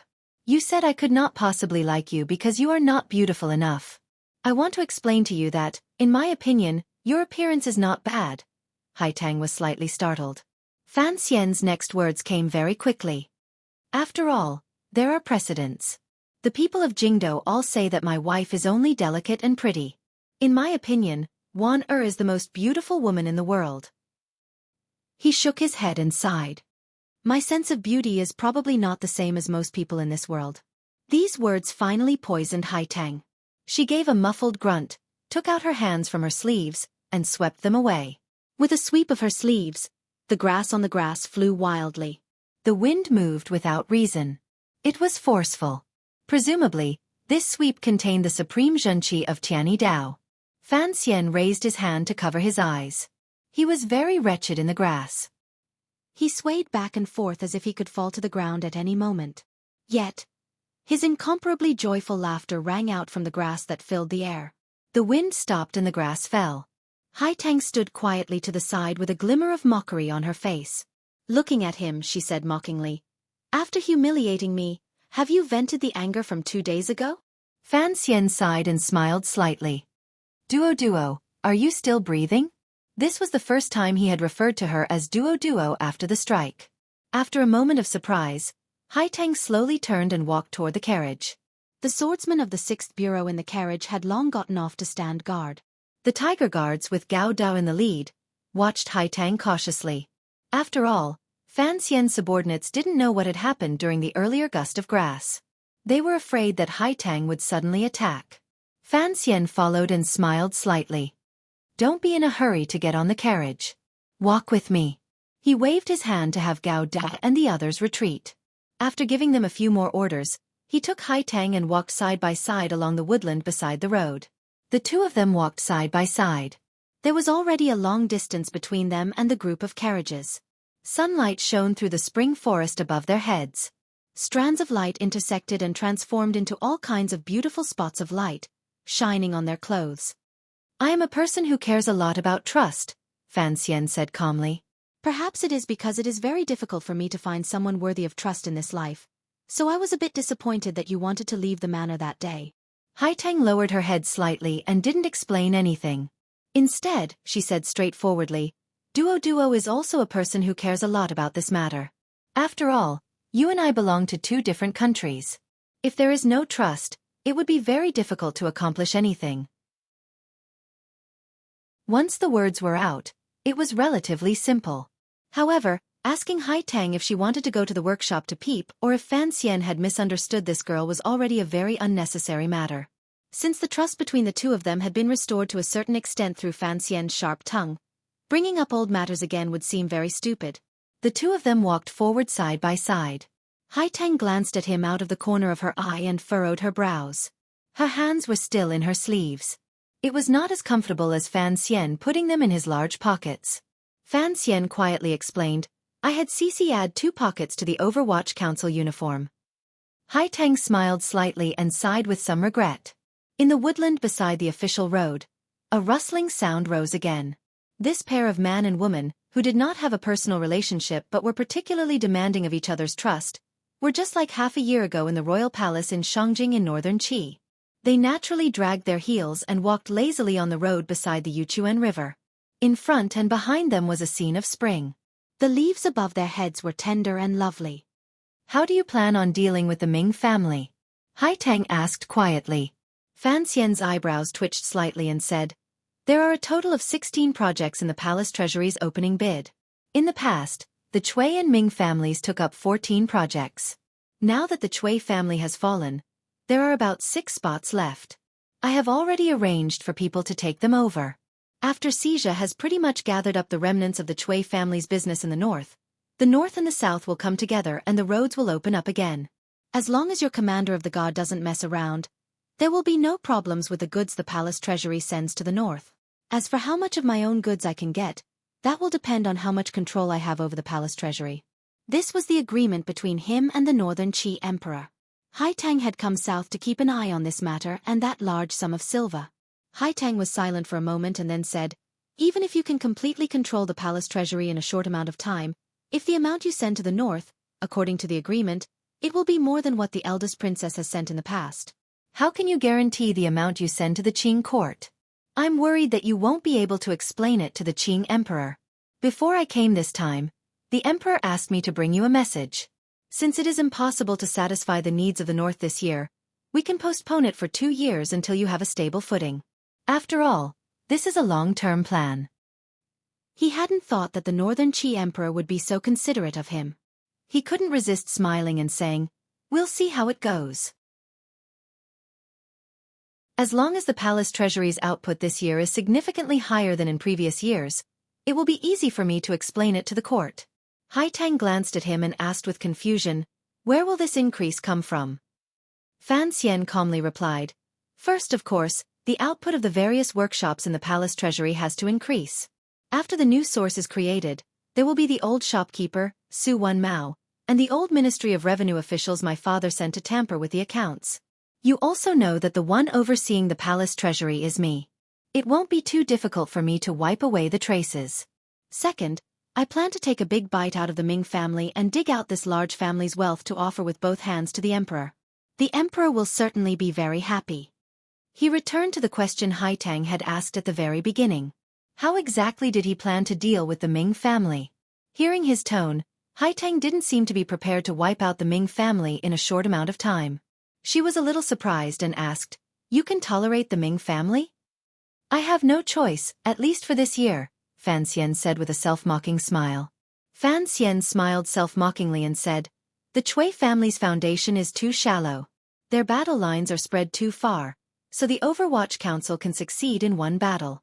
However, the Ming family is a century-old family. Long before the palace treasury, they were a famous Jiangnan family. Their foundation is very solid. A large family of tens of thousands of people. Who knows how many of them are officials in court? If we use thunderous methods to deal with them, I'm afraid Jiangnan Road will fall into chaos. The most important thing is, the eldest princess, crown prince, and second prince all have shares in it. Perhaps you won't believe it, but even the Fan family has a position in it. Furthermore, they send heavy gifts to Jingdo every year. The various ministries and even the Bureau of Military Affairs have a very good impression of the Ming family. They have always kept a low profile. You have also seen young Master Ming. He is a very steady person in the way he does things, and he does not have a bad reputation among the people. If we want to touch them, it will be very difficult." Hai Tang also began to feel that this matter was complicated. She found that although there was worry between Fan Xian's brows, he still did not lose his confidence. She asked, "What is your trump card?" "My trump card is the emperor," Fan Xian said seriously. "The Ming family stole silver from the palace treasury and gave a portion to the princess, princes, and officials. Everyone in the world likes the Ming family, but the emperor doesn't like it. But the emperor does not like it because the Ming family stole his silver. Not counting the words below, first of all, I sincerely request for monthly tickets, because Old Six position is very dangerous. 3,000 RMB. At this time, I have to take the night train to Guangzhou and arrive tomorrow. It's just that the journey will be long, and I have to pack up and make arrangements, so the updates for the next few days will be a little less messy. Please understand. Why do I have to go out? It's not that I have anything to do, it's just that I'm getting moldy from sitting at home. I need a change of environment and adjust my state of mind. Perhaps everyone doesn't understand the feeling of sitting alone at home from body to brain. Ever since I started writing the Qing New Year, my life has become rigid. Every day, I stay at home, sit, and occasionally go out, but I don't dare to drink. A life without the word presumptuous is very depressing. Lying on the bed, Wu Zhu and Fan Xian were still fighting in their heads. At 30 years of life, they finally understood the feeling of insomnia. Of course, I think this is a necessary professional attitude and occupational disease for writers. Other than a professional attitude, I need to adjust, so I decided to stay in Canton for a few days. It won't be too long, and it won't affect my writing. I just need to go out for a walk. The friend who wrote The Evil Ming is also in the same predicament, but he doesn't have time to drink with me. I also don't dare go to his place, so I can only go south. I hope everyone's body and spirit are not sub-healthy, and smile more in life. In the end, I still firmly extended my hand to ask for a monthly ticket. Chapter 357. After hearing Fan Xian's analysis, Hai Tang felt slightly reassured. She thought that as long as he grasped this point, with the secret connivance of the Qing Emperor, as long as he made detailed plans and careful arrangements, then the fall of the Ming family was only a matter of time. No matter how powerful a local noble family was, in the face of the powerful machinery of the country, it was still a weak egg next to a rock. This year's goal is to eat up the Ming family's silver, Fan Xian said. The palace treasury bidding needs to be pressured by the Ming family. Furthermore, after winning the bid, it needs to reserve 40% of the base price.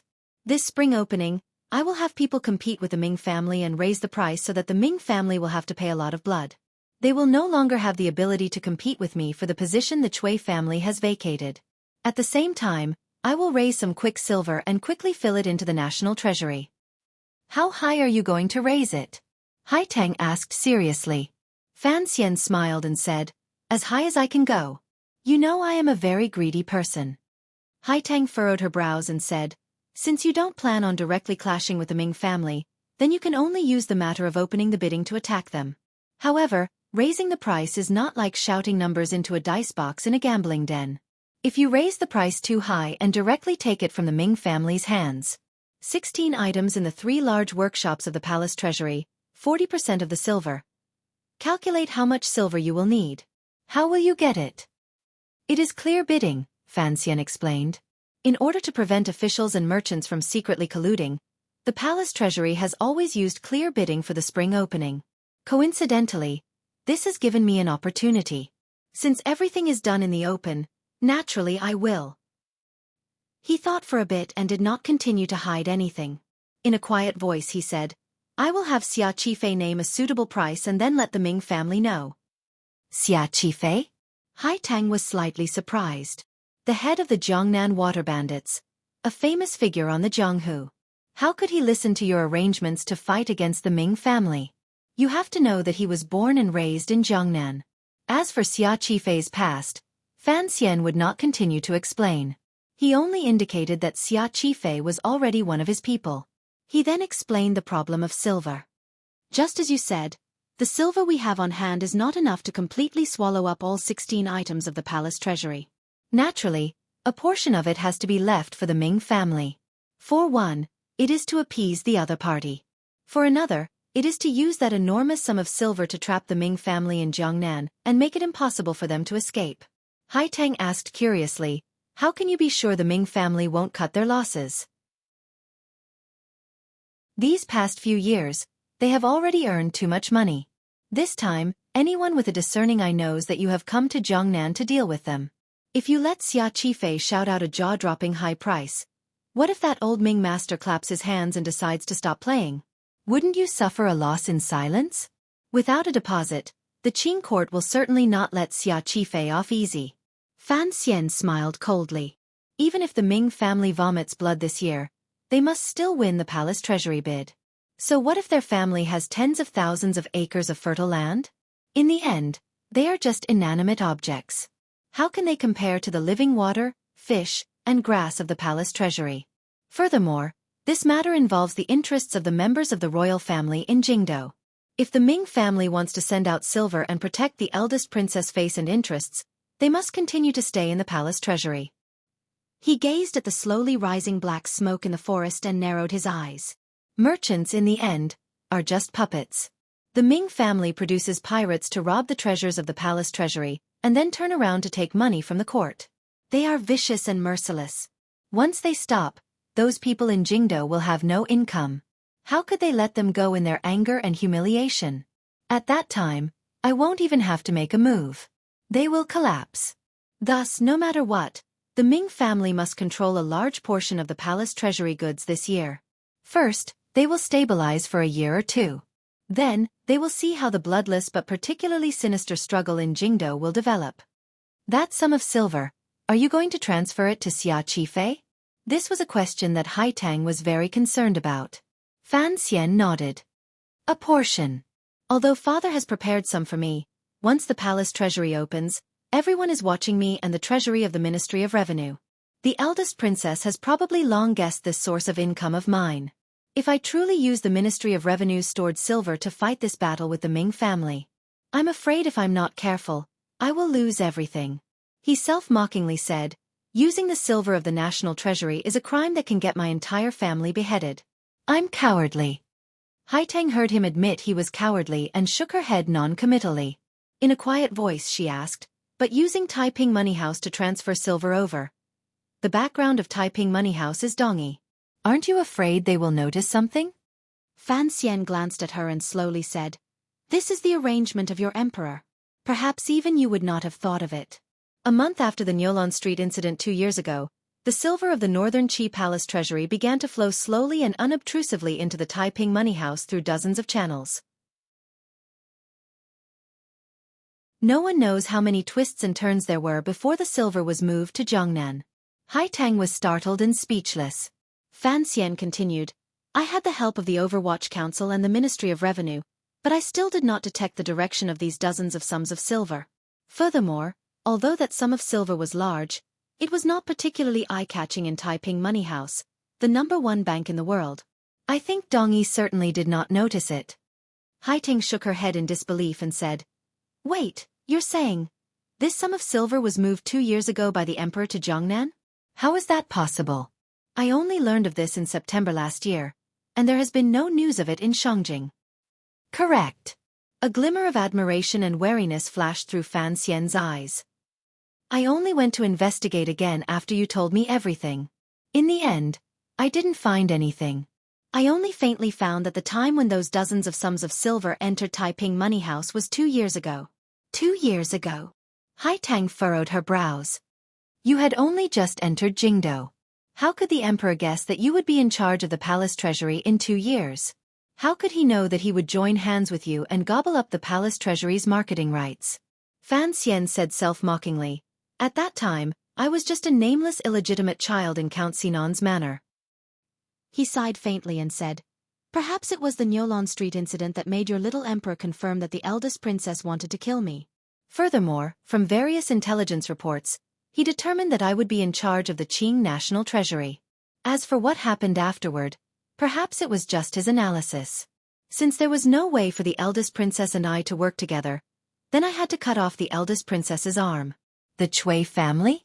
The Ming family? No wonder at the end of last year, our two sides were able to deal with the Cui family so smoothly. Fan Xian furrowed his brows and said, but your emperor, how could he have guessed that I would use this move against the Ming family?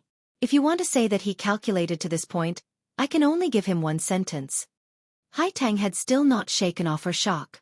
She had truly not thought that the young emperor with whom she had grown up and who often called her aunt disciple, would have such deep and far-sighted plans.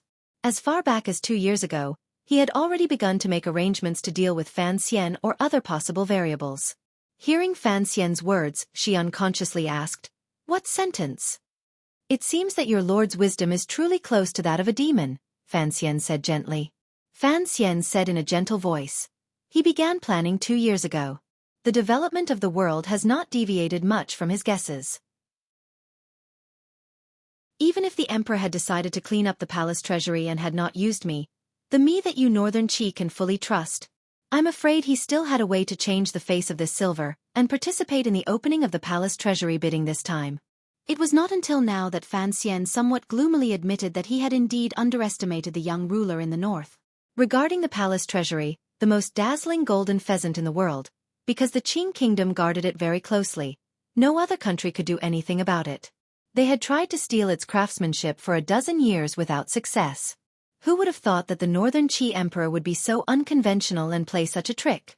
For the Northern Qi Emperor, since he couldn't steal your family's treasures as a thief and couldn't beat your family's guards as a bandit, then he would shake his body and become a nameless capital merchant. He would mingle in the process of your family's treasures. Although he wouldn't be able to get the first bite, he wouldn't just eat scraps. However, in this arrangement of the world, Fan Xian, a variable that surprised the Northern Qi people, later appeared, so the Northern Qi Emperor became more and more generous and steady. Fan Xian sighed. In this world, there were many extremely intelligent and astute people. In comparison, he, an internationalist, carried too much of an idealist. Are you angry? Haitang looked at his expression and asked probingly. Fan Xian smiled slightly and shook his head. If your emperor had been hiding this matter from me, of course I would be angry. But now he must cooperate with me, so what is there for me to be angry about? Right now, it is as if he has used all of this money as a hostage and handed it into my hands. This is enough to exchange for my trust in him. Haitang sighed and said, You are not a person who trusts others easily. Fan Xian lowered his head and slowly said, Trust is mutual. I am just curious as to why your emperor trusts me so much. You have to know that in the future, if the two countries become hostile or if I have other thoughts, then I can eat his silver at any time and cut off his goods. He has no chance of turning the tables. He raised his head and looked into Haitang's eyes that were as bright as a clear lake. In a quiet voice he said, I have some misgivings about this sudden trust. Haitang was silent and thought for a moment.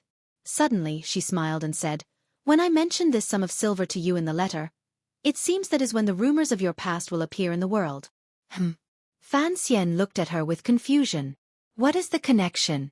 Haitang smiled slightly and said, Perhaps in the emperor's view, since you are a descendant of the Yi family, then you will not be satisfied with being a powerful official of the Qing kingdom.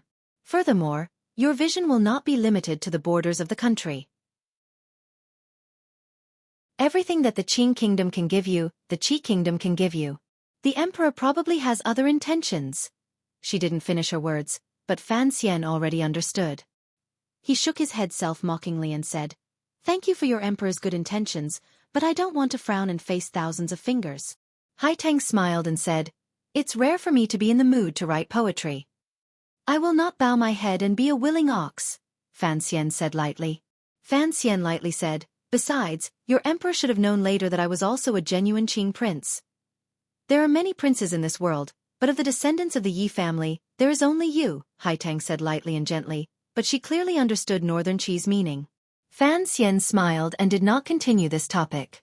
He was at the height of his glory in the Qing kingdom. Although there were a few women in the palace and 2 princes in Jingdo, which he had some difficulty dealing with, the emperor was playing the role of a loving father. He could not find a convincing reason to consider Northern Qi's invitation. Let's go back to the beginning, Fan Xian said. Why can't you like me? Why can't I like you? Haitang was dumbfounded and angry. She wondered why this person was always entangled in this matter. In a cold voice she said, Duo has never cared about the matters between men and women. In the realm of love, there is no difference between big and small, but there is a difference between up and down. I do not seek to destroy my feelings, but I will not consider this problem. Fan Xian understood that the girl was expressing the meaning of putting the people of the world first. With slight mockery he said, Worrying about the worries of the world first? Isn't it too boring to live like this? Your emperor still has a hat to play with. He didn't say what color the hat was. Suddenly, he smiled brightly and said, Duo. Haitang stopped her steps and tilted her head to look at him. She was dazzled by the gentle smile on Fan Xian's delicate face. She couldn't resist sighing and asked, What is it? It is also possible that the Hu people don't kill, Fan Xian said seriously.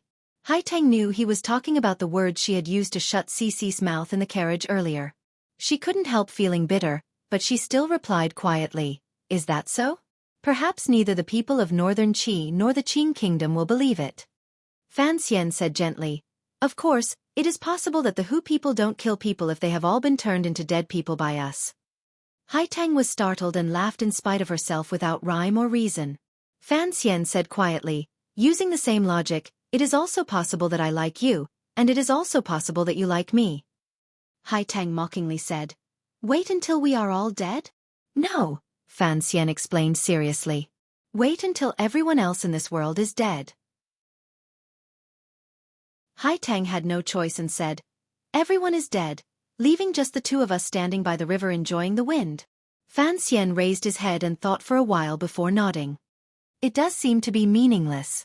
Then, he took out both hands from his pockets and held Haitang's hands. Under the girl's slightly startled gaze, he gently rubbed them. He smiled warmly and said, "Since it is meaningless, then don't think about it.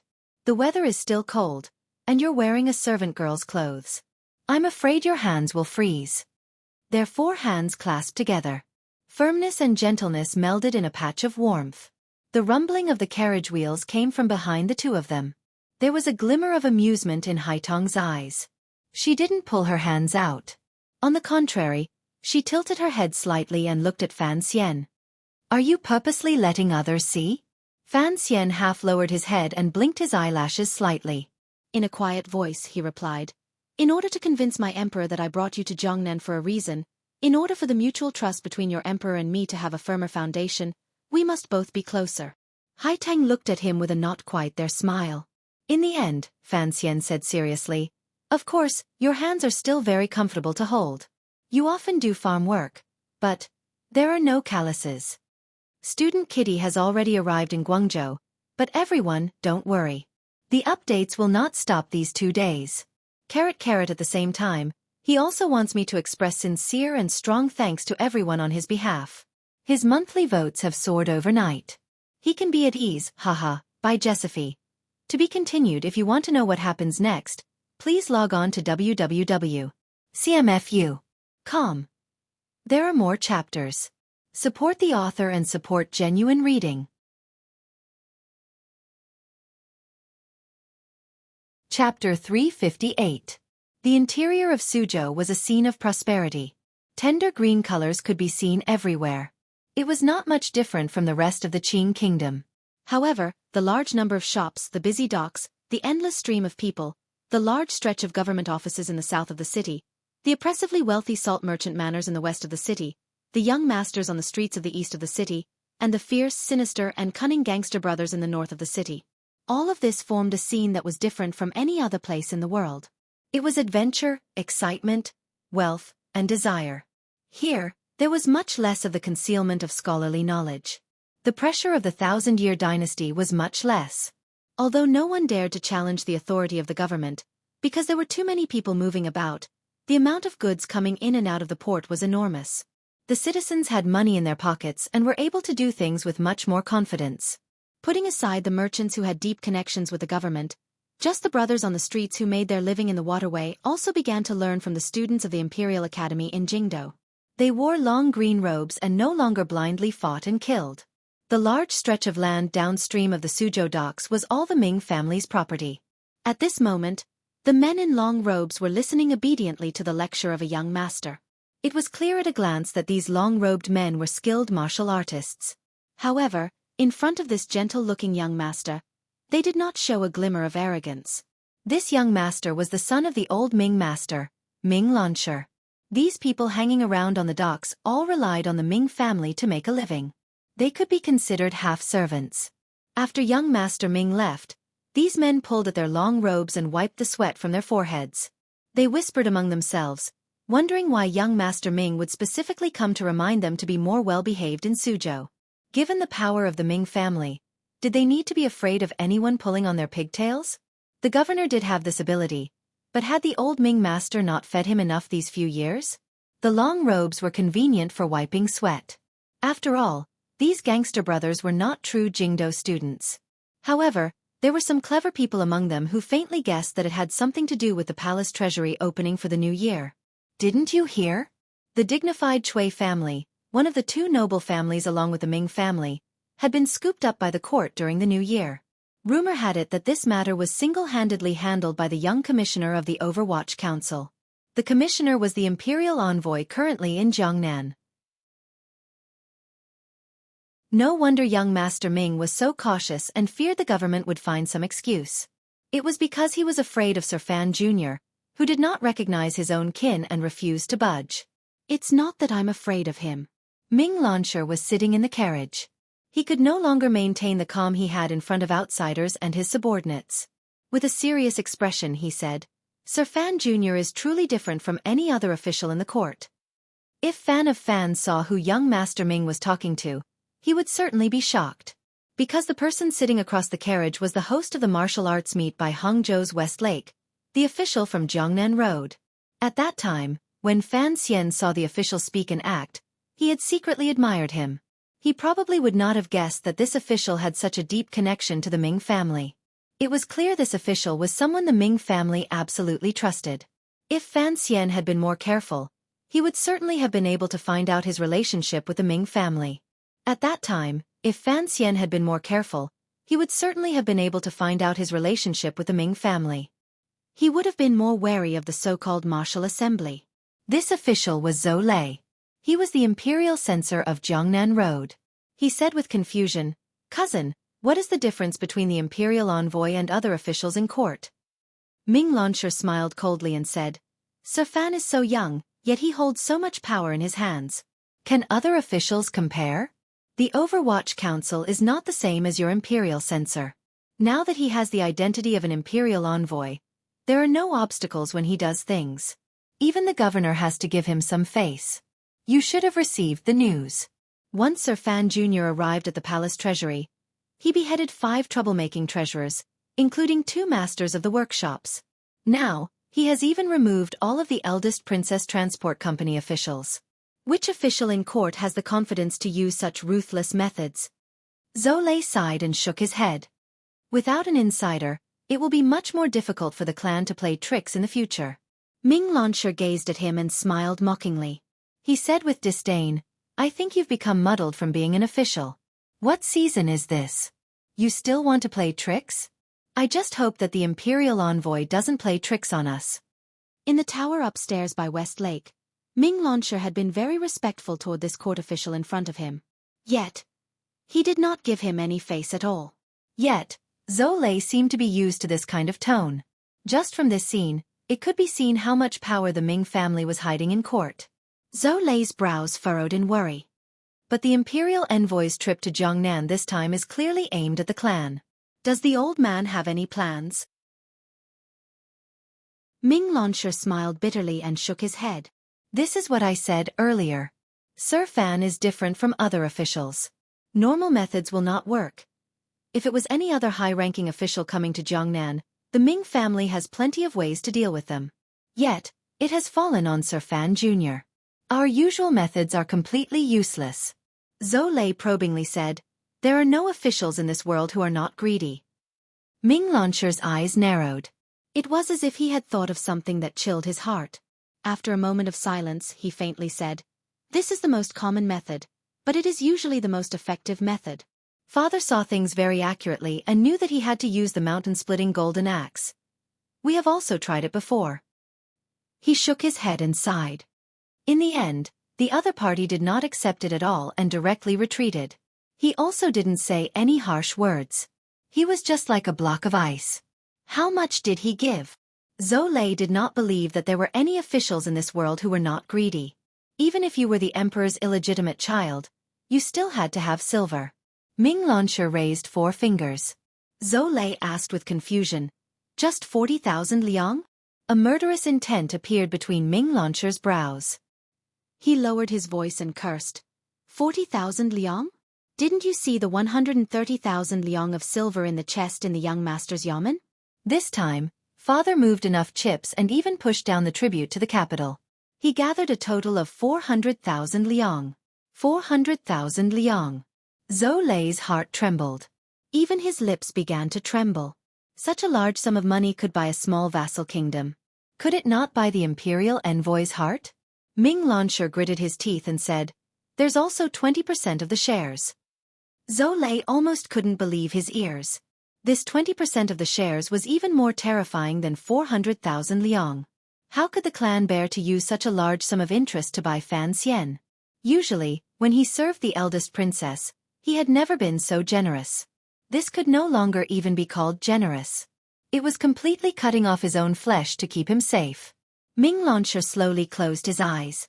His eyelids moved slightly, and his face twisted slightly. Presumably, he was very unhappy in his heart. Zhou Lei didn't dare say anything more. The carriage sank into a period of silence. After a long time, Ming Launcher, who was now gradually managing most of the Ming family's businesses for his father, opened his eyes and slowly said, "We have all underestimated Sir Fan's appetite. Don't forget, his father is the Minister of Revenue in court. 400,000 liang can definitely buy a prince, but it cannot buy him. Thus, as I said earlier, this method will not work." "What about the eldest princess?" Zhou Lei asked with slight hatred. "The Ming family has done so much for her. She can't just watch and not do anything, can she?" Ming Launcher thought for a while and quietly said, "When dealing with officials, if you can't buy them, you will be slandering them. From the center to the limbs, you will have to work hard in Jingdo. In the court, you will have to scheme against the various officials. Unfortunately, this method doesn't seem to be effective." "Why?" Zhou Lei was shocked. Ming Launcher said self-mockingly, "What kind of person is Sir Fan? He has Director Chen and Minister Fan behind him. Although Prime Minister Lin has retired a long time ago, his power still remains. As long as the Emperor does not show any inclination, which official would dare to follow our wishes and submit a memorial against him? The Imperial Censorate has done it twice, but unfortunately, they were beaten cold-hearted by the Emperor's cane." Zhou Lei thought for a bit and then shook his head. "Today is different from the past. Sir Fan is far away in Jiangnan and has no time to defend himself. He is also far away from the Overwatch Council, so his reaction will certainly not be as fast as it was in the past. Even if his relationship with the Emperor is not normal, even if he is a proper prince, it is impossible for him to cause trouble in Jiangnan and not be summoned back to Jingdo. If we cause trouble, perhaps the Emperor will summon Sir Fan back." Ming Launcher mockingly said, "This is the weakness of you officials when you look at problems. You always keep your eyes on official rank and identity. Correct, even if a proper prince comes to Jiangnan, the Ming family has a way to send him back with his tail between his legs. Fan Xian is only the Emperor's illegitimate child, so it seems that we should not be afraid. However, the way the clan looks at problems is different from the way the officials look at problems. In our eyes, Sir Fan has power, soldiers, money, and a good reputation. Yet he is also ruthless. Even if he has some stains, they have been completely wiped clean by the court's Overwatch Council, which is responsible for magnifying the stains. No one can catch him. Who can swallow such a smooth pebble? He is much more difficult to deal with than any royal highness. If we really incite the Jiangnan people to make trouble as you wish." Ming Launcher smiled coldly. "Do you believe that Fan Xian would dare to move the Black Knights into Suzhou and directly wipe out the Ming family?" Zhou Lei sucked in a cold breath and said hesitantly, "No way? Does he really not care about the face of the court at all? The Qing laws are not written for fun. He is a madman." Ming Launcher gritted his teeth and cursed in a low voice. "A seemingly cultured and refined madman. If you can avoid provoking him, then provoke him. Unless you have the confidence to make him disappear from this world." Zhou Lei suddenly quieted down. A moment later, he faintly said, "The Martial Assembly?" This was the Ming family's secret control of the Jiangnan martial arts world. They only wore the cloak of the court, so the Ming family did not control too many Jianghu aces. However, they had, after all, used Zhou Lei to control a group of fugitives. At this moment, he found that the Ming family could not do anything to the pebble-like imperial envoy. A vicious thought flashed through his heart, and he brought up this matter. Ming Launcher looked pitifully at Zhou Lei like he was looking at an idiot. "Do you not know that Sir Fan himself is a 9th-level ace? Do you not know that the Emperor has sent a group of the most elite Tiger Guards to him? Do you not know that the 6th Bureau swordsmen who specialize in assassinations in the Overwatch Council never leave his side? Do you not know that Northern Cheese Haitang once lived with him in Hangzhou for a period of time?" Ming Launcher's voice grew louder and louder. He felt more and more that this normally shrewd brother official was truly an idiot today. He scolded, "Just that martial assembly?" Master Yun, whom father had invited from Dongyi, had only caught a glimpse of him by West Lake before he was stabbed by someone. Presently, those useless aces in Dongyi are being chased around like stray dogs by those strange people. That is Yun Jilan. Dongyi. The descendant of Sigu Jian doesn't even have a chance to attack in front of Fan Xian. Do you think these Jiangnan martial artists can kill him? Zhou Lei's face alternated between green and white. Only now did he realize that Fan Xian was not as simple as just a powerful official. In the present world, Fan Xian was definitely one of the wealthiest people. Those who were richer than him were not as powerful as him. Those who were more powerful than him were not as powerful as him. Those who were more powerful than him were not as shameless as him. Those who were more shameless than him were not as powerful as his backer. Those who were more powerful than him had not yet been born. He did not care for giving money. He did not worry if they wanted to reduce his power in the capital. He was not afraid if they wanted to assassinate him. He did not care if they wanted to ruin his reputation. He would only use a knife to cut off their heads to vent the anger in his heart. This was an abnormal existence created decades ago. He was an invisible prince, yet he had the Overwatch Council and Ministry of Revenue that a prince could not have. Even the eldest princess, who had secretly influenced the court for over a decade, could not find a way to deal with him. What could the Ming family do? Zhou Lei comforted Ming Launcher and said, "Xueqi is also in Suzhou. Looking at his intentions, the eldest princess will help out in Jingdou. What you said earlier was reasonable, but Fan Xian is so arrogant right now. I'm afraid the crown prince and second prince will feel uncomfortable. Even if they cannot move him back to Jingdou, talking to the people in the palace will be able to suppress his arrogance." Ming Launcher nodded. He knew that he could only barely maintain the present situation. Hearing the word "gua," he still couldn't stop the veins on his forehead bulging.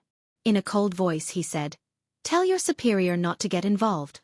Back then, he hit Fan Xian with a stick in the Ministry of Justice Yamen and was chased to Jiangnan. Does he still want revenge? Don't forget, the imperial envoy is the most vengeful of young people.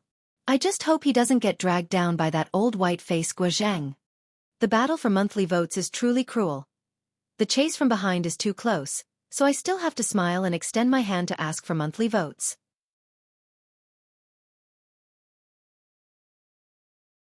Chapter 359. There are actually mosquitoes in Guangzhou. This is my biggest discovery. Gradually settling down, I found that in the 2 days I was gone, the monthly vote rankings were completely red. It was truly terrifying. Everyone has a monthly vote. Are you willing to vote? Are you willing to vote? Or are you willing to vote? There were not many people in the world who had the right to worship the Chen Garden where the director of the Overwatch Council, Chen Pingping, lived. In their eyes, the Li Palace in Xinyang, the Sword Hut in Donggu City, and the Ming Garden of the Jiangnan Ming family were the 3 most beautiful and wealthiest privately owned buildings in the world. Of course, this ranking did not take into account the black and green royal palace in Shangjing, which was as beautiful as a celestial palace. There were nobles living in the Li Palace, and there was a great grandmaster in the Sword Hut. They were all existences far away from the common people. Only the Ming Garden not far from Suzhou in Jiangnan gave the common people a chance to admire it up close. The Ming family never used their power to bully others, and they did not purposely maintain the mystery of a noble family. Thus, many Jiangnan scholars and tourists from afar would all follow the wide road through the woods after they finished strolling through Suzhou. They would circle around to the outside of the city and look at the beautiful garden from a distance. Although they could not play up close, looking at it from a distance was enough to entertain the eyes. The Ming family was low-key and not mysterious. Thus, this Ming Garden, which had been built for nearly 40 years, still maintained the deep imprint of their family. Every brick and tile, every grass and tree, every step and pavilion, was not extravagant or eye-catching. On the contrary, it exuded a faint sense of intimacy. Furthermore, the courtyard walls built along the foot of the mountain were not very tall. When tourists stood on the road, they could see the eaves inside. If they stood closer, they could even hear the sound of flowing water inside. Intimacy did not mean homely. Simplicity, of course, was not simple.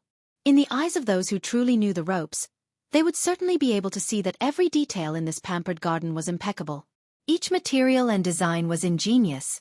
In the eyes of soldiers, they could see that although this garden did not seem to have any defensive capabilities, with some simple modifications, it could become a castle that could be defended for half a year in a very short amount of time.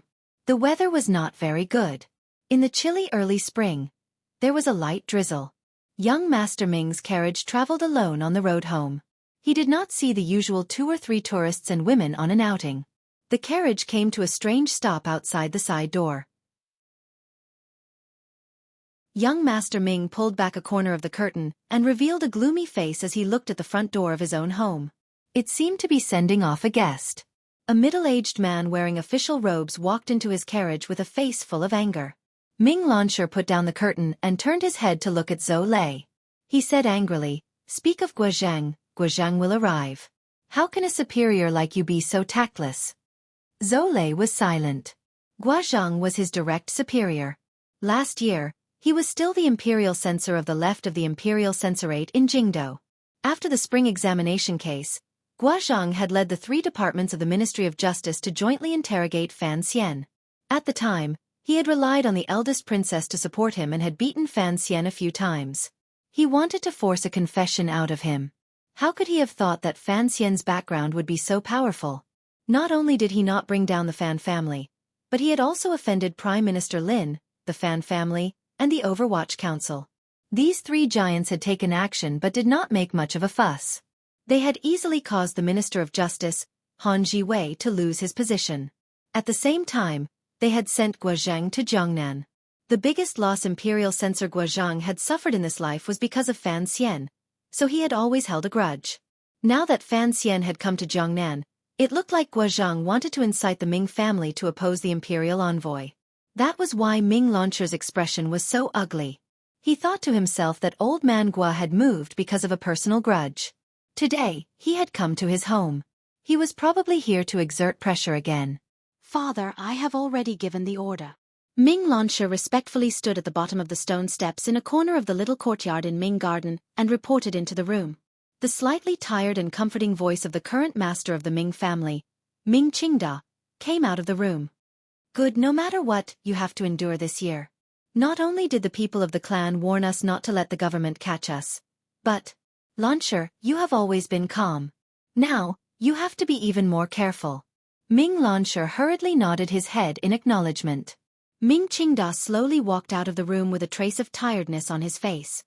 "Did you see Guozhang earlier?" Ming Launcher furrowed his brows and replied, "Yes, father. If he came so openly, I'm afraid he will fall into the eyes of the imperial envoy." Ming Qingda laughed bitterly. "Never mind. The mark on our bodies is already deep enough. If we want to tear off our relationship with that side now, it is impossible. No one will believe us. Don't think about these problems anymore." Did he come himself, or did he represent those people in the capital? Ming Launcher asked hesitantly. Hearing these words, the wrinkles at the corners of Ming Qingda's eyes deepened. A moment later, he sighed and said, "When will these officials have their own identities?" Ming Launcher's heart tightened. He knew the meaning of his father's words. It meant that Guozhang had come to pass on the eldest princess and His Highness' opinions. He looked at his father nervously. "Don't worry and don't pay attention to the intentions of the capital. His Highness wants us to trip up the imperial envoy." Ming Qingda, the wealthiest man of this generation, smiled coldly and said, "This is to use us as knives. How could I be so stupid? Of course, on the surface, we still have to go along with them because no one knows what will happen in the future or who will sit on that dragon chair." Ming Launcher furrowed his brows slightly and said, "The order has already been issued. As long as the imperial envoy is in Jiangnan, we will have peace. However, constantly showing weakness like this is not a solution." "It is a good solution." A faint smile rose to Ming Qingda's face. "Commissioner Fan is not a demon who eats people without spitting out the bones. Since he can't openly hold anything against us, he also has to be wary of the backlash from the Jiangnan officials and gentry, so he can't just bring a bowl of water and swallow us whole in one gulp. If we are more well-behaved and give him enough face, presumably he will also give us some face. This Sir Fan Jr. doesn't even give the second prince face," Ming Launcher said with a pained smile. Ming Qingda smiled self-mockingly and said, "The identity of a merchant has always been on the level of history, but now it is the exact opposite. Sir Fan is the son of Lady Yi. Looking at his actions, he has always harmed officials but not the people. He also has no prejudice against merchants. He doesn't give the second prince face, but that doesn't mean he won't give us face. When all is said and done, no matter how the second prince retaliates, he is just setting a trap for him in the officialdom. We have the ability to move the power of the people. Of course, as long as the situation has not developed to the point where blades meet, we must not provoke him, Ming Qingda said. Ming Lansher was a bit annoyed. These few days, he didn't know how many times his father had said that his father's behavior on this matter was overly cautious. It made him feel uncomfortable. Although he understood the reason, he still found it difficult to accept. Seeing the faint worry on his father's face, he couldn't resist comforting him. Father, if it really can't be done, let's stop. The top and bottom of the stone steps were silent for a while. Ming Qingda, the wealthiest person in Jiangnan, slowly shook his head. A moment later, a severe light flashed through the eyes of this nearly 50-year-old elder. There are some things that I cannot stop just because I want to. He immediately smiled coldly and said, if I stop, what will the tens of thousands of people in the clan eat? Don't forget that the nobles in the capital have so many shares. Even if we don't do it, will they not stretch out their hands to ask for silver from me? The eldest princess, the crown prince, the second prince, and a few large families in the capital have gotten used to eating us. If we really stop this time, who knows what they will do? Never underestimate the greed of the royal family and officials. Ming Lansher gazed at his father and a glimmer of sympathy flashed through his heart. Who knew that the richest man in Jiangnan also had all these things he had no choice but to do? Ming Qingda said with a face full of hatred, the Ming family appears to be doing well, but in reality, we are just an old hen that can lay eggs in their eyes.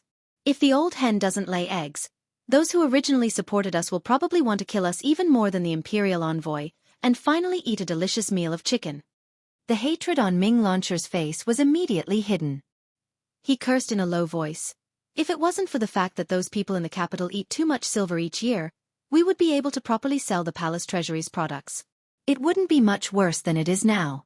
Even if the palace treasury is cut off by the imperial envoy, our family's businesses throughout Jiangnan will still be able to keep the clan going. Ming Qingda waved his hand, indicating that he should stop talking about this topic. He smiled coldly and said, these years, the Ming family has been doing shady business to fill those people's appetites. Perhaps Sir Fan Jr.'s trip to Jiangnan this time is a chance given to me by the heavens to let me escape from those matters. Starting from this year, we will gradually reduce our share of entering the capital. The eldest princess and the others will not be able to say anything. As long as the winning bids this time are no less than 60% of last year's, it will be fine. Don't be like the Xueqi family and suddenly collapse. Speaking of doing proper business, do you think the Ming family cannot do it? Ming Lansher bowed slightly and said, Father is right. He had given up on the smuggling route to Dongyi and cut off his family's overseas pirate branch. This year, they would probably earn less silver outside of their accounts. They still had to pay dividends for those shares in the capital. This way, at least for this year, the clan would definitely lose money and would have to use their capital to fill in. If the imperial envoy stayed in Jiangnan, would they have to keep filling in silver? Even if they had great wealth and power, they would not be able to stop ants moving a mountain. Knowing what his son was worried about, Ming Qingda did not want to explain or comfort him too much because reality was like this.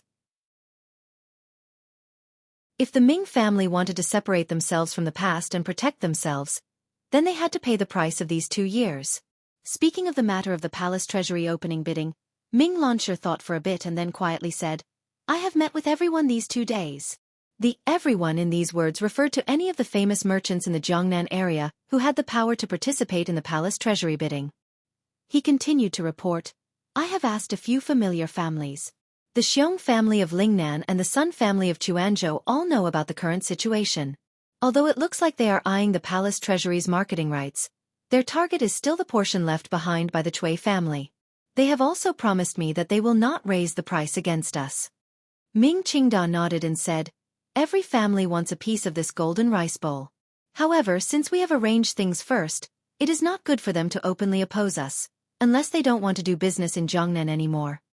Speaking of this, only now did the master of the Ming family faintly reveal a glimmer of the confidence and pride that the richest man in Jiangnan should have. The key is those salt smugglers, Ming Qingda furrowed his brows slightly and said.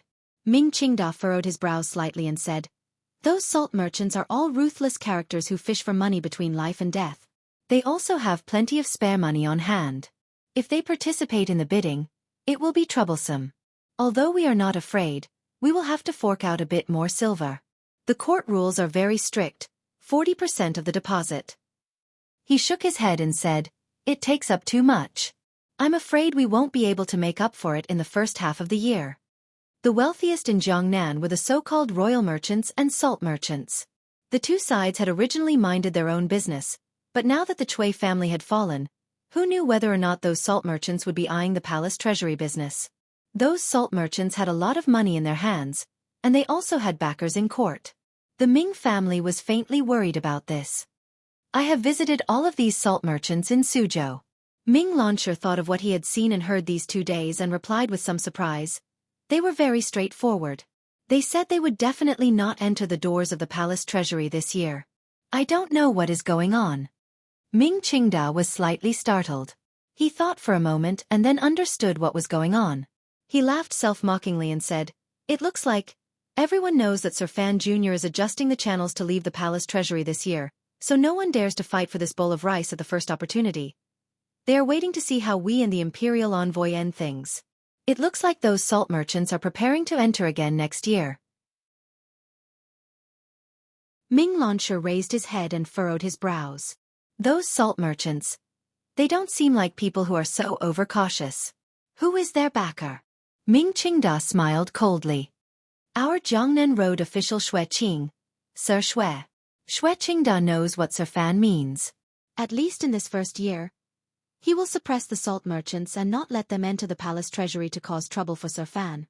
This is the face Sir Xue is giving to Sir Fan Jr., the old Minister Fan in the capital, and the director.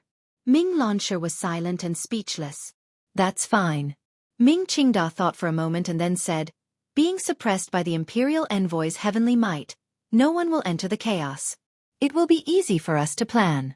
As long as we get the bidding document and get through this year safely, it will be fine. The imperial envoy will let us? Ming Lansher asked his father probingly. Ming Qingda said, as long as everything is done openly, why should we be afraid of the imperial envoy? When it comes to business, he will never be as good as us. Regarding the palace treasury opening bidding, the highest bidder wins. If someone from the palace comes, Jiangnan Road will be watching from the side. It is not something that the palace treasury transport company can handle. As long as the Ming family is willing to pay the silver, Sir Fan Jr. can't force it out of me. What I mean is, will the imperial envoy secretly incite other families to purposely raise the price? This is the simplest move. They won't lose anything, but they can make us suffer a great loss. Ming Qingda shook his head confidently. There may not be anyone on the Jiangnan Road who dares to offend Sir Fan Jr., but other than him, there may not be anyone who dares to offend the Ming family. You also went to ask around earlier. Some of the more powerful families should be watching from the side this year. If he wants to find a puppet to raise the price, Ming Qingda furrowed his brows. Bidding requires clear silver. The imperial envoy doesn't have that much silver, so he won't be able to raise it much. A faint mockery rose to his face. Don't be blinded by that chest of 130,000 liang of silver. If he wants to use silver to smash people, the officials won't be able to do it. When it came to using silver to smash people, it was the Ming family who did it the most shockingly. Thousands of images, swallowing the wind and clouds. In one go, they threw out 400,000 liang of silver with the intention of knocking Fan Xian unconscious. Although they didn't succeed, this kind of boldness was not something that the bribers in the capital could touch. The imperial envoy's father, Sir Fan Sr., is the Minister of Revenue of the Qing court. He manages the national treasury, Ming Lansher reminded with a pained smile. Ming Lansher forced a smile and reminded him, speaking of silver, his silver is much more than the Ming family. Minister Fan?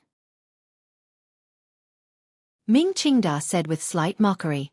If the Ministry of Revenue doesn't move, then so be it. If the imperial envoy uses his father's power in order to suppress the Ming family, then this matter will be interesting. Trust me, the eldest princess has been so quiet. She must be waiting for that moment. Ming Garden immediately fell silent. Ming Lansher felt a slight chill in his heart. He knew that although his father appeared to be retreating step by step, he had long discussed with the nobles in the capital how to deal with the imperial envoy. No one knew how much blood and danger were hidden in the background of the palace treasury bidding. The matter involved the national treasury and the minister. Ming Lansher did not dare continue this topic that could not be said out loud. He calmly changed the topic and reported, based on past practice, the Taiping money house's silver has already been prepared. Father has repeatedly warned us, so we have prepared an extra 30% of the silver this time in case we are caught unprepared when the bidding comes. The palace treasury bidding used clearly marked silver. Putting aside the 40% down payment after the deal was closed, the bidding silver itself had to be prepared in advance. Whether it was real silver or banknotes from a money house approved by the court, it had to be delivered to the special meeting place on the day the bidding opened. This was a terrifyingly large sum. For a wealthy family like the Ming family in Jiangnan, it would be difficult for them to immediately take out so much silver. After all, they could not sell land or homes. Furthermore, 60% of the bidding silver could be immediately returned after winning the bid. Royal merchants did not want to take up cash flow, so they would borrow it from outside. For large families like the Chui and Ming families, they needed a lot of silver each year during the bidding. They all used Taiping Money House to raise silver. Using produced goods as collateral had already become a custom.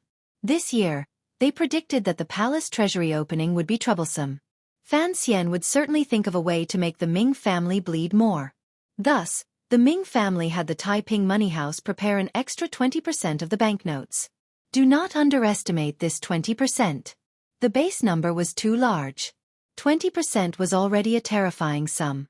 It made the Ming family pawn off a lot of things. Taiping Money House can be trusted, Ming Qingda said in a low voice. It is an old relationship. After all, it is a business of Dongyi. Those people will have to rely on us for supplies. Yes, Ming Lansher replied quietly. Ming Lansher quietly replied, furthermore, we are not moving silver for no reason. Nowadays, there are always some supercilious people in Jiangnan who want to see the Ming family make a fool of themselves. If we can win the bid this time, it will be a slap to their faces. At the same time, it will let the imperial envoy understand that the family that can represent the palace treasury in such a large business is still our family. Ming Qingda glanced at him with praise and said, that is exactly what I mean. That is why we must accept this bid. The system of the court requires such a large sum of silver to be placed on the transport company. The original intention is to get rid of merchants who do not have enough power. At the same time, it also helps the Ming family sweep away a lot of opponents. Of those who can move so much silver, one family has already fallen. Who else can? Unless the imperial envoy wants to see no one take over the palace treasury goods next year. Otherwise, you can only give it to me. What we have to ensure is, first, the price not too ridiculously high. Second, the binding. There will be pressure from the capital to force the transport company to follow the rules of previous years. The 16 items will be split into 4, 6, 8, and 1. We, still, only want that 8. The master of the Ming family still said, only want, for half of the shares. The confidence in his words was unmistakable. Ming Lansher accepted wholeheartedly. The seemingly tense situation became easy under his father's analysis of the system of the court. It seemed that only his family had the ability to win the bid under the absurd rules of the court. The matter on the sea has been settled, the master of the Ming family finally said slowly. You should also have that person in the family shut up. Hearing that the matter on the sea had been settled, Ming Lansher couldn't help but feel his entire body relax. That was the Ming family's biggest weakness. As long as it was cleaned out, based on the Ming family's stable actions in Jiangnan Road, Fan Xian should not be able to find any reason to oppose him. However, hearing his father's last words, the young master of the Ming family still could not help but feel a chill in his heart. He didn't know how his father had settled the matter on the sea, or how the pirates entrenched on the island had been silenced. As for the Ming family's support, a portion of it had come from the military. His father was very tight-lipped, so even he, the young master of the Ming family, did not know which side of the military the capital had mobilized this time. The matter on the sea had been resolved by his father, but he had to resolve the matter at home. A ruthless expression flashed across Ming Lansher's face. Nightfall. The young master of the Ming family was in a remote golden room in Suzhou. He lay on the bed with his eyes gazing at the sky. No one knew what he was thinking. In his arms was a naked woman lying obediently like a kitten. Her slender fingers drew circles on his bare chest. This woman was Ming Launcher's third concubine. Because of her special identity, she had always been raised outside of Ming Garden. Launcher. The concubine's breath was slightly warm. She panted and said, "I want more." Men hated to hear these words after the matter. Ming Launcher smiled coldly and said, "Want more? Don't you know how to be content?" The concubine's expression suddenly changed. She gritted her teeth and said, "What do you mean? Is it that the imperial envoy is checking hard and doesn't dare to go out on the sea? Do you feel that us two siblings are of no use?" Ming Launcher smiled slightly and turned around. In a quiet voice he said, "Little darling, you've earned so much silver for the Ming family these few years. How could it be of no use?" As his words fell, his hand slapped heavily onto the concubine's snow-white buttocks, sending up and down white waves. She pouted coquettishly. The concubine's eyes were like silk and filled with anticipation. Ming Launcher's face was full of smiles. He chopped down on the back of her neck and watched as the concubine fainted with a moan. He then used his own hands to steadily and mercilessly grip the snow-white neck that he had kissed countless times. To be continued. If you want to know what happened next, please log on to www.cmfu.com. More chapters. Support the author. Support original reading.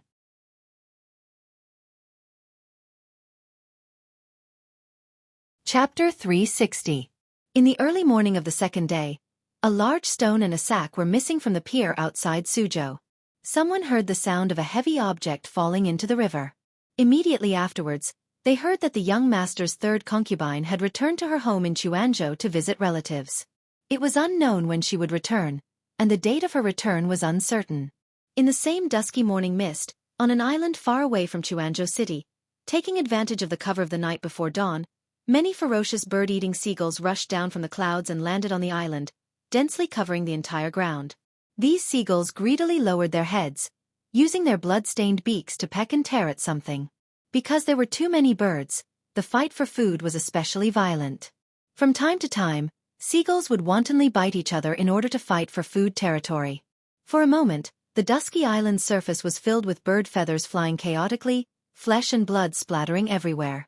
What they fought for food was not the young birds and turtle eggs that they normally enjoyed, but human corpses. The entire island was actually littered with corpses. The pungent smell of blood rose into the sky. Fortunately, it was early spring, so there was not too much of a rotten smell.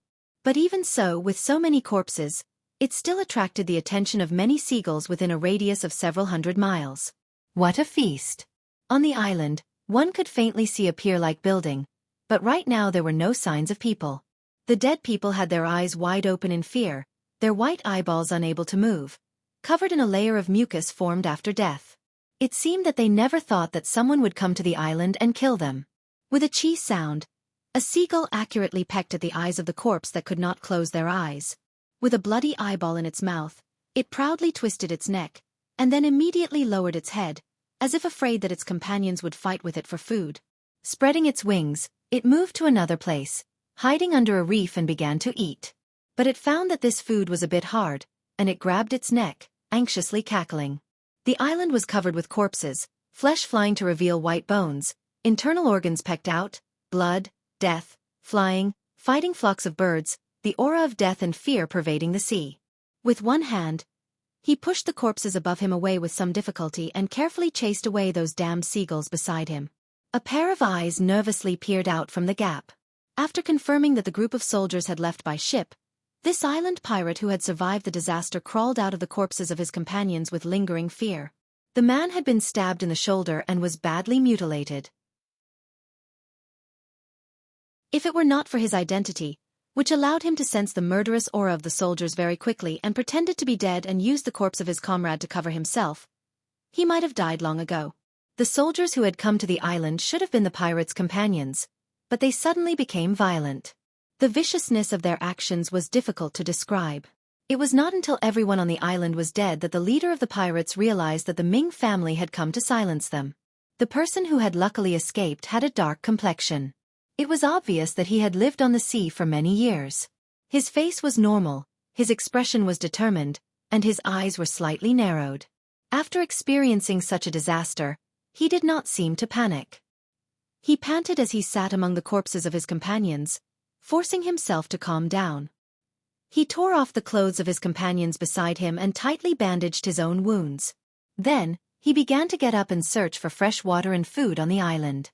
When the soldiers left, they thought everyone was dead, so they did not destroy the water and food. They gave him a chance to live. After he recovered his spirit, the sky brightened.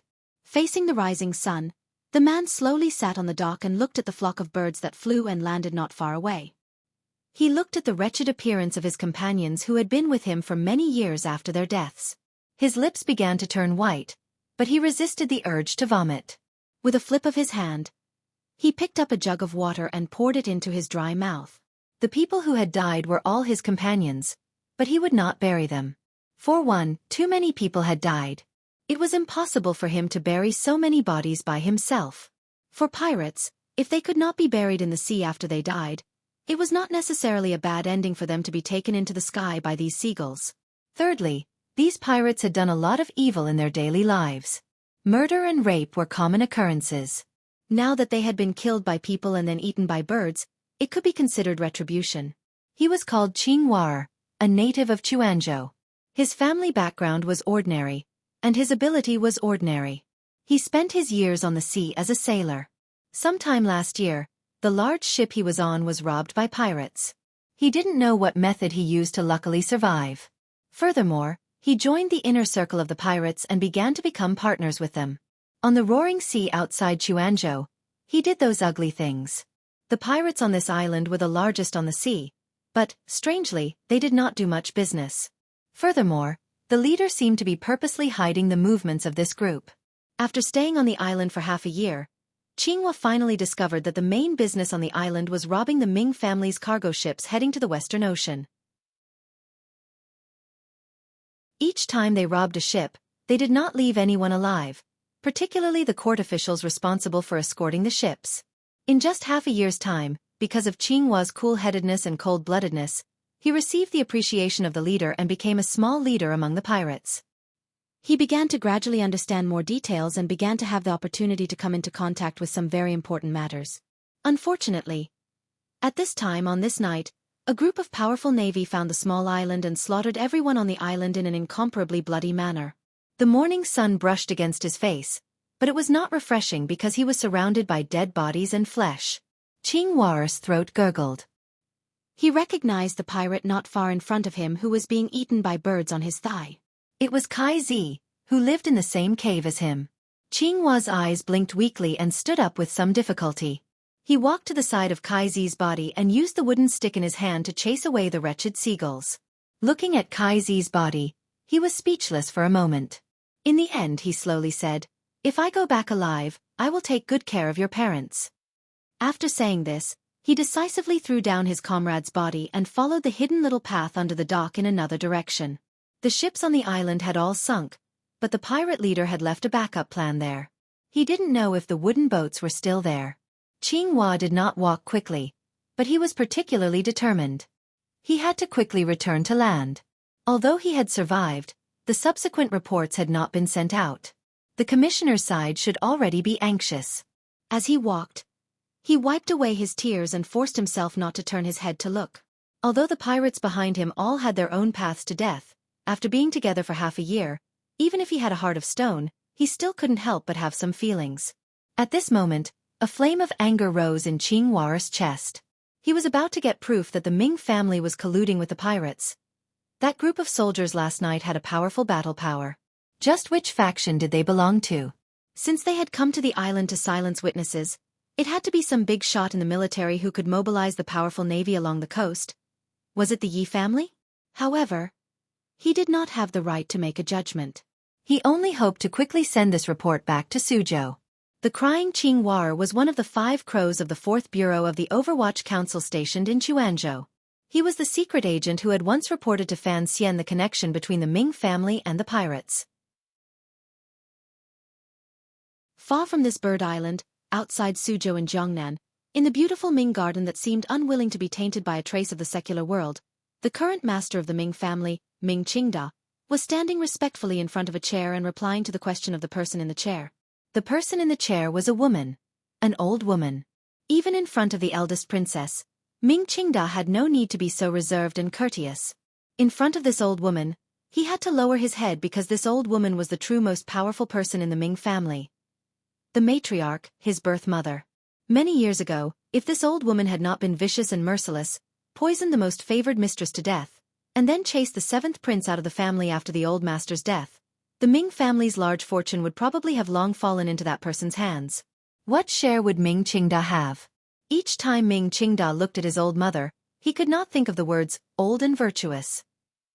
Instead, he thought, being old and not dead is a thief. My seventh brother's body has probably already turned to white bones somewhere. Although he felt at ease, he also felt a chill. As long as this old woman was alive, he could not be considered the true master of the Ming family. Your actions are too slow. The old Ming matriarch looked at her son and said in a cold and merciless voice, if you wanted to wash yourself clean, then you should have started acting 2 years ago. Ming Qingda was known to be intelligent.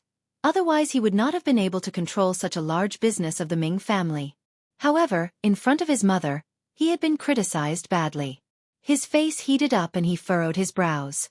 Why 2 years ago? Because 2 years ago, the palace decided to have Fan Xian marry Lin Wanner. A cold light flashed through the old woman's eyes as she spoke in a hateful voice. Ming Qingda's expression was respectful, but he had other thoughts in his heart. Even if they had guessed at that time that Fan Xian would go to Jiangnan to take charge of the palace treasury, who knew he was the emperor's illegitimate child? Who knew he was a descendant of the Yi family? Who knew he would one day lead the Overwatch Council? This old woman, it looked like she was truly muddle-headed. The old woman scolded, if I hadn't asked the military for help this time, if the Overwatch Council had found that island, given Fan Xian's personality, how would he have dealt with you? Ming Qingda laughed coldly in his heart and didn't say anything. With a respectful expression, he replied, it is truly unfilial of me to make mother worry. To be continued, if you want to know what happened afterwards, please log on to www.cmfu.com. More chapters. Support the author. Support original reading.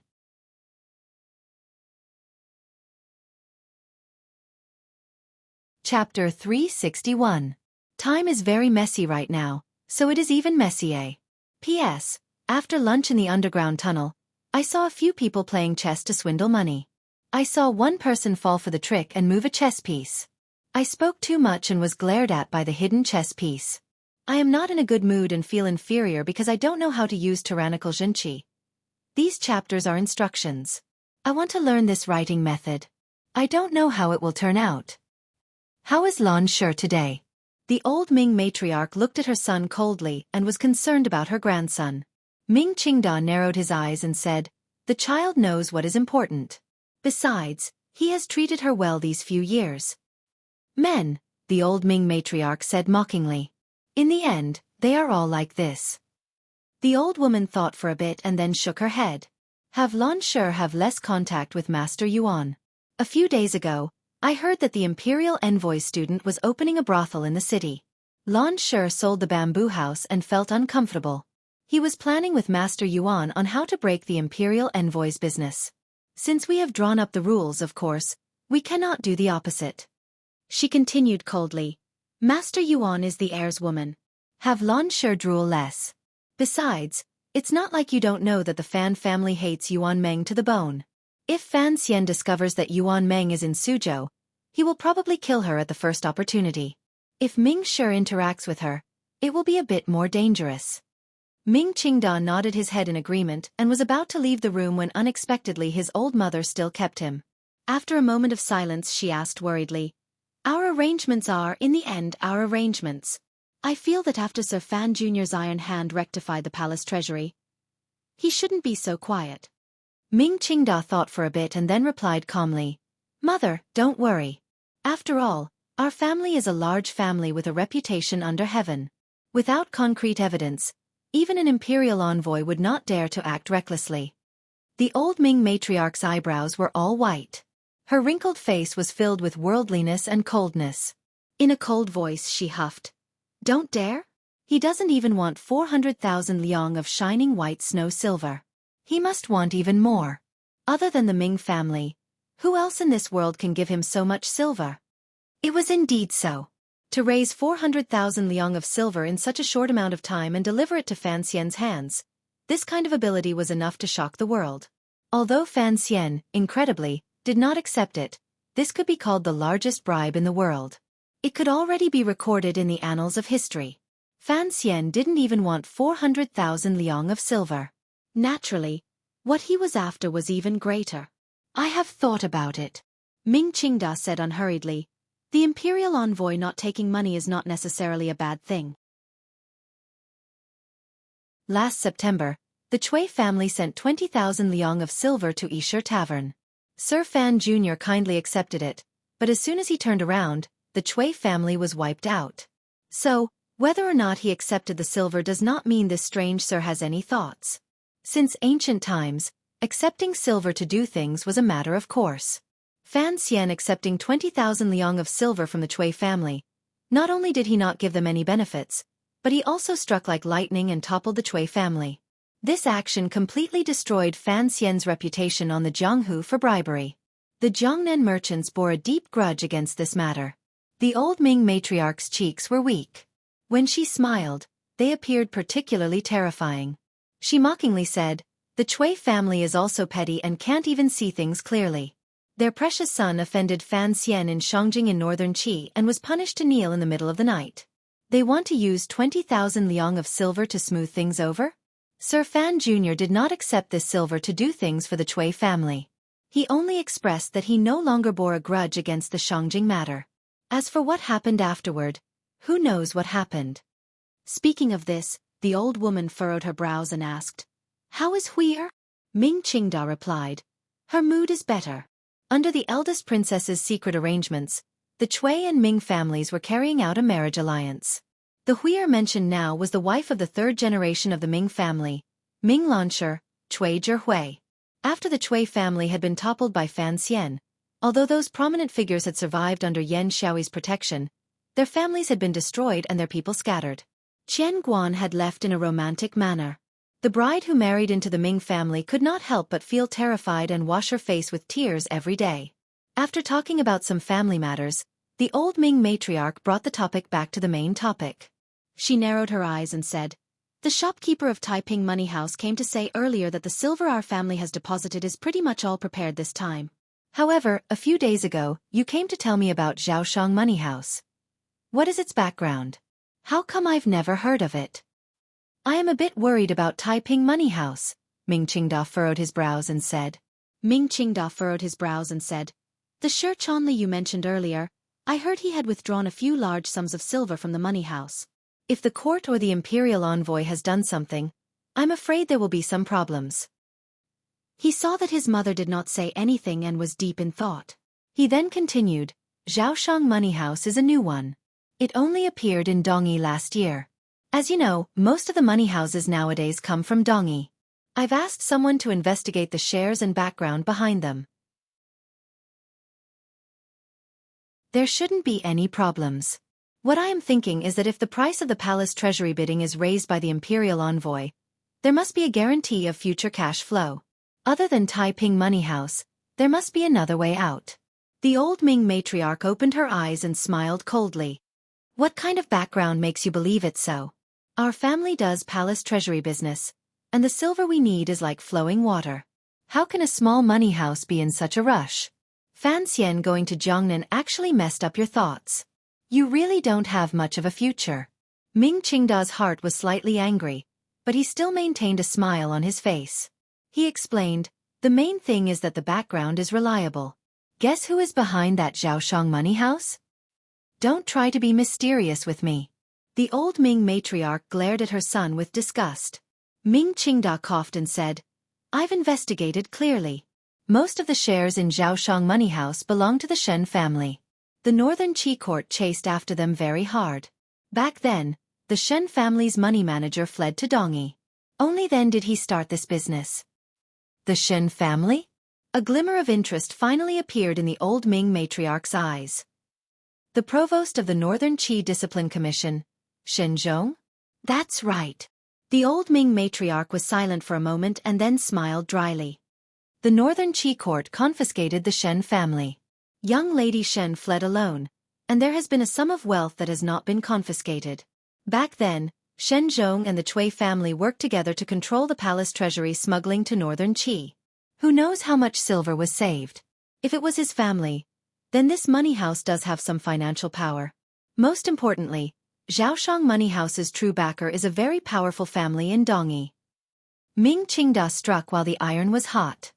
Shen Zhong was killed by the Northern Qi Emperor. Furthermore, it should have something to do with Sir Fan Jr., so Zhaoshang Money House would certainly not communicate with the court and Northern Qi. Other than the large amount of silver hidden in the Ming family's fields and manors, most of the silver used for business was stored in Taiping Money House. The seal to transfer money from Taiping Money House had always been in the hands of the old Ming matriarch. Ming Qingda had the title of master of the Ming family in name, but in reality, he was just a puppet. Today, he was trying his best to recommend Zhaoshang Money House to his mother. Who knew what he was thinking? He didn't know if the old Ming matriarch had sensed her son's thoughts, but her smile instantly disappeared. She coldly said, "Did you not find out how much money Shi Chanli was able to move from Taiping Money House?"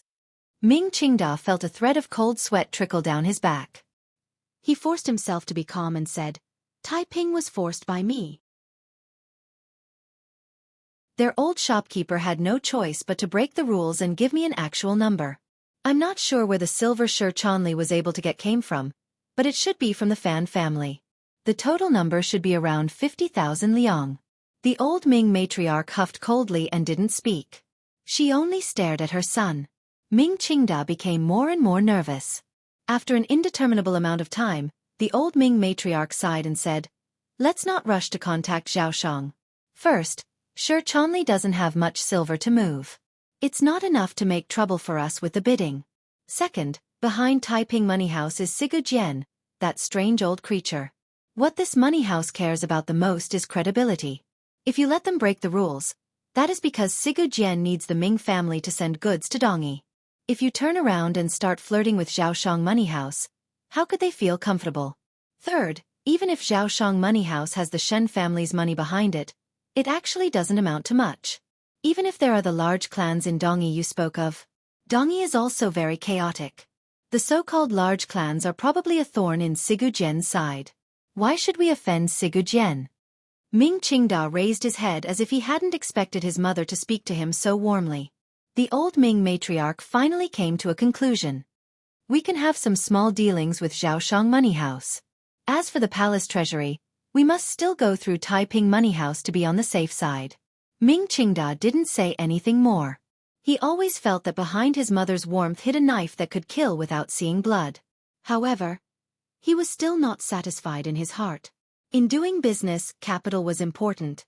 If everything was placed in Taiping Money House, how could that work?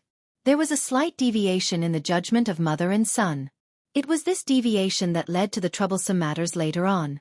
If the imperial envoy can tolerate our family for a few years, then we will do as you say and continue like this.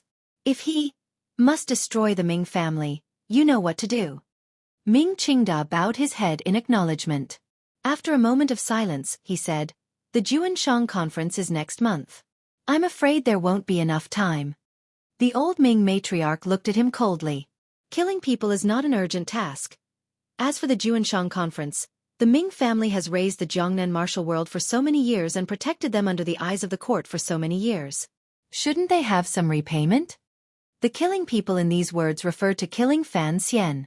The Juanshang conference was definitely not the martial arts conference that Zhou Lei had once wanted to use against Fan Xian. There were so-called Jianghu in the Qing kingdom, but the true Jianghu was definitely not like the plain beside West Lake. There were so-called aces in the wilderness. Aces at the level of the old Jiangnan water bandits were hidden in who knew how many places. The so-called Juanshang conference was the true gathering place for these so-called aces of the Jianghu. The Juanshang conference was never known by others. No one knew exactly how powerful it was. If Fan Xian truly wanted to exterminate the Ming family, a large family that had lasted for hundreds of years would naturally have a way to counterattack. Particularly at the moment, the shadows and professional assassins of the 6th Bureau were all over Jiangnan playing hide-and-seek with the Dongi swordsman. The defense around Fan Xian was not as tight as it looked. Ming Qingda clearly did not agree with this suggestion and said with slight mockery, "I don't believe the Juanshang conference can kill someone that even Dongi can't kill. Other than that, mother, don't forget that the imperial envoy himself is a top ace. He also has the Tiger Guard sent by the emperor at his side. Most importantly, that northern Qi saint girl Haitang should also be by his side." The old Ming matriarch looked at her son with pity. Killing is putting one's life on the line. It is not a game that cares about success. If someone wants to kill our entire family and you are still considering whether or not you can kill them, then you will never have the chance to kill them. Ming Qingda smiled bitterly and replied, "Even if we can kill Fan Xian, so what? The emperor is angry and the world is shocked. Can the Ming family survive? Naturally, we have to do it flawlessly and give the people of the world a convincing answer," the old Ming matriarch said coldly.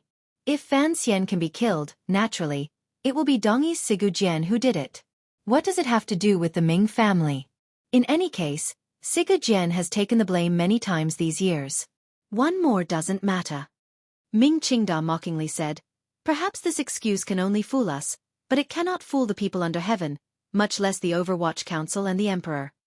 "If Fan Xian can be killed," the old Ming matriarch said expressionlessly, "of course, it would be best if peace could be maintained.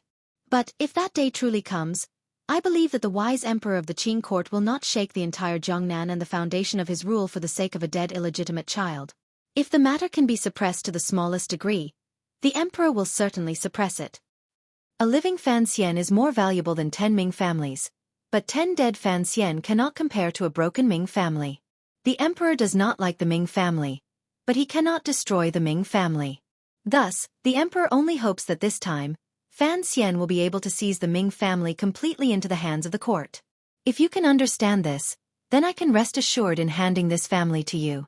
A glimmer of hatred rose to the old Ming matriarch's face. "When the time comes, I will throw in my life."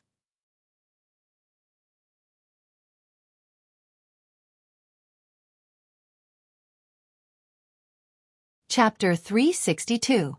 Shi Chanli walked out of the Bamboo Garden restaurant and made a shushing sound. He wiped the beads of sweat from his forehead. The building behind him was currently being renovated. However, there was still some time before it opened for business. The business of Baoyue brothel expanding into Jiangnan had started off smoothly. However, there had been a small problem with the matter of buying girls in Suzhou. Although they had relied on the third prince's power and influence, they had not been able to invite any of the popular girls. Every time he thought of this matter, Shi Chanli felt a headache. Jiangnan girls were famous for their beauty. Why couldn't they find some decent girls? Had they all been hidden away by someone? Originally, there had been other ways. He had also gone to the broker shop to look. However, the girls the brokers enthusiastically recommended were all pitiful girls who had escaped from Jiangbei. Although it was their parents who were selling them, they had not been able to extract their money. Shi Chanli could not bring himself to do it. He was also afraid that Fan Xian would be angry. Speaking of his teacher, Shi Chanli's head swelled even more. He really didn't know what that young master was thinking. After returning from the palace treasury the day before yesterday, he had dove head first into the Hua garden that the salt merchant had given him. He had shut himself inside all day, and did not even seem to have made any preparations for the palace treasury's opening bid that was about to arrive. Shi Chanli was wearing a cotton robe. Although he now had the identity of a merchant, he still could not shake off the scholarly mannerisms that his decades of bitter study had nurtured. His hand stroked the smooth walls of the carriage, but he did not get in. The guard beside the carriage looked at him curiously. Countless people passed by beside the carriage. On the busy streets of Suzhou, Shi Chanli's mind suddenly wandered. He looked at the peaceful and happy Jiangnan commoners and furrowed his brows slightly. Thinking back to what had happened this year, he suddenly felt a glimmer of fear toward his own choice. After Yang Wanli's conversation in Hangzhou, although these people still saw Fan Xian as their leader and firmly headed toward that unknown future, Shi Chanli was different from those 3 schoolmates. However, Shi Chanli was different from those 3 schoolmates. He had already lost the thought of an official career and began to help Fan Xian take care of some secret matters. He also knew some secret information, so he increasingly felt that Fan Xian was difficult to grasp. They wanted to help the world and provide for the people, but what exactly did their teacher think? He understood that the expansion of Baoyue brothel was, on one hand, to make it convenient for Fan Xian outside of the Overwatch Council to have a second source of information. But, more importantly, it was to make it convenient for Fan Xian to launder money in the future. Perhaps what his teacher had done was for a good purpose, but in the process of reaching this goal, perhaps many sacrifices had to be made. For example, the lives of innocent people, the righteousness that scholars always believed in, and the conscience that everyone seemed to have. At this point, Xueqi knew that Fan Xian was already a powerful official and not the righteous official he had hoped for. He also understood that if he wanted to be a righteous official who could leave his name in the annals of history, seizing power was also a necessary part. In this process, the word righteous would appear too stupid. This was a philosophical dilemma. Xueqi sank into it, but he could not find an answer. He could only silently get into the carriage and bet on his trust in his teacher. The carriage was headed toward Taiping Money House. Recently, Xueqi had been moving silver everywhere there. That 50,000 liang of silver truly terrified him. Sir Fan Jr.'s silver was a bit too much. He could only hope that after he obtained enough power and money, he would still remember what he had thought in the beginning and do something for the world. I know very well what I am doing. Fan Xian looked at Yang Wanli in front of him with a calm expression. After returning to Suzhou from the palace treasury, he had sent Yang Wanli over. Although logically speaking, Yang Wanli could not leave his post without permission and Fan Xian had given random orders. He had the identity of an imperial envoy. Presumably, the officials in Fujian County, as well as the people in Shangzhou, would not dare to criticize Yang Wanli too much. Yang Wanli sighed and said, "Teacher, I am just worried that the officialdom is dangerous and can tempt one to desire luxury and power." Although he did not finish, the meaning was already clear. Of Fan Xian's 4 disciples, Fan Xian liked Yang Wanli the most because he spoke directly and always remembered the hardships of his childhood. He was upright and plain-spoken. He did not care about anything, and he was incorruptible and self-restrained. Although Fan Xian was not an upright official, this did not stop him from admiring upright officials. Although Xueqi's heart was clear, he was only willing to keep the matter in his heart. As for the other 2, Cheng Jialin was overly mediocre and sought stability. Only Hou Jichong, a scholar who had once been as famous as He Zhongwei in Jingdou, had a sharp mind and was truly a good choice to handle matters. It was a pity that he was far away in another province and Fan Xian could not use him for a while. He waved his hand to stop Yang Wanli from worrying too much. He smiled and said, "My nature is firm, why would I need you to worry?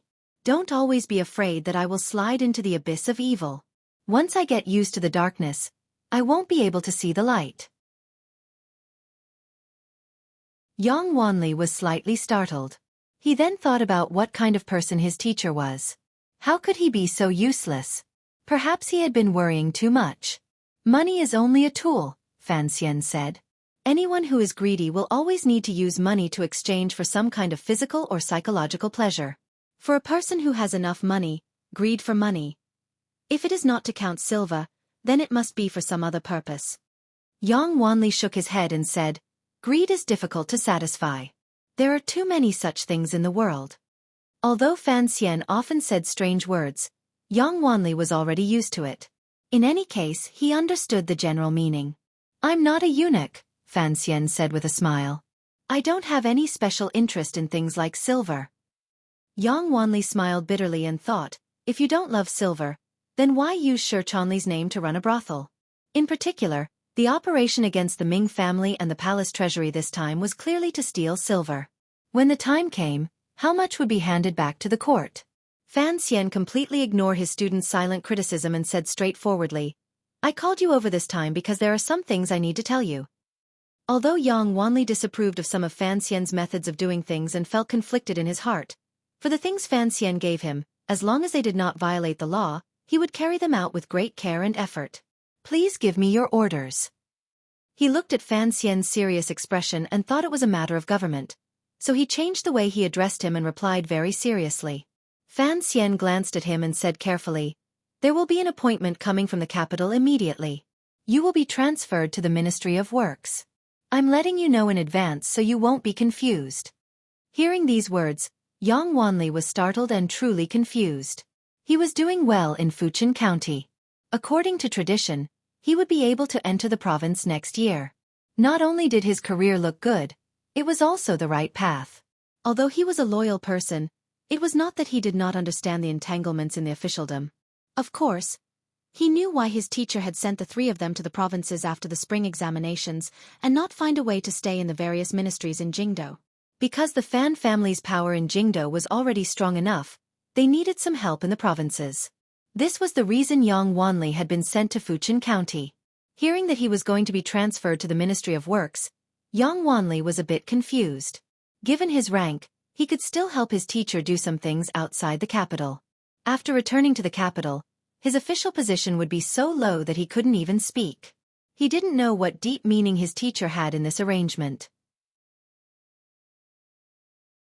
Seeing his confusion, Fan Xian explained in a quiet voice.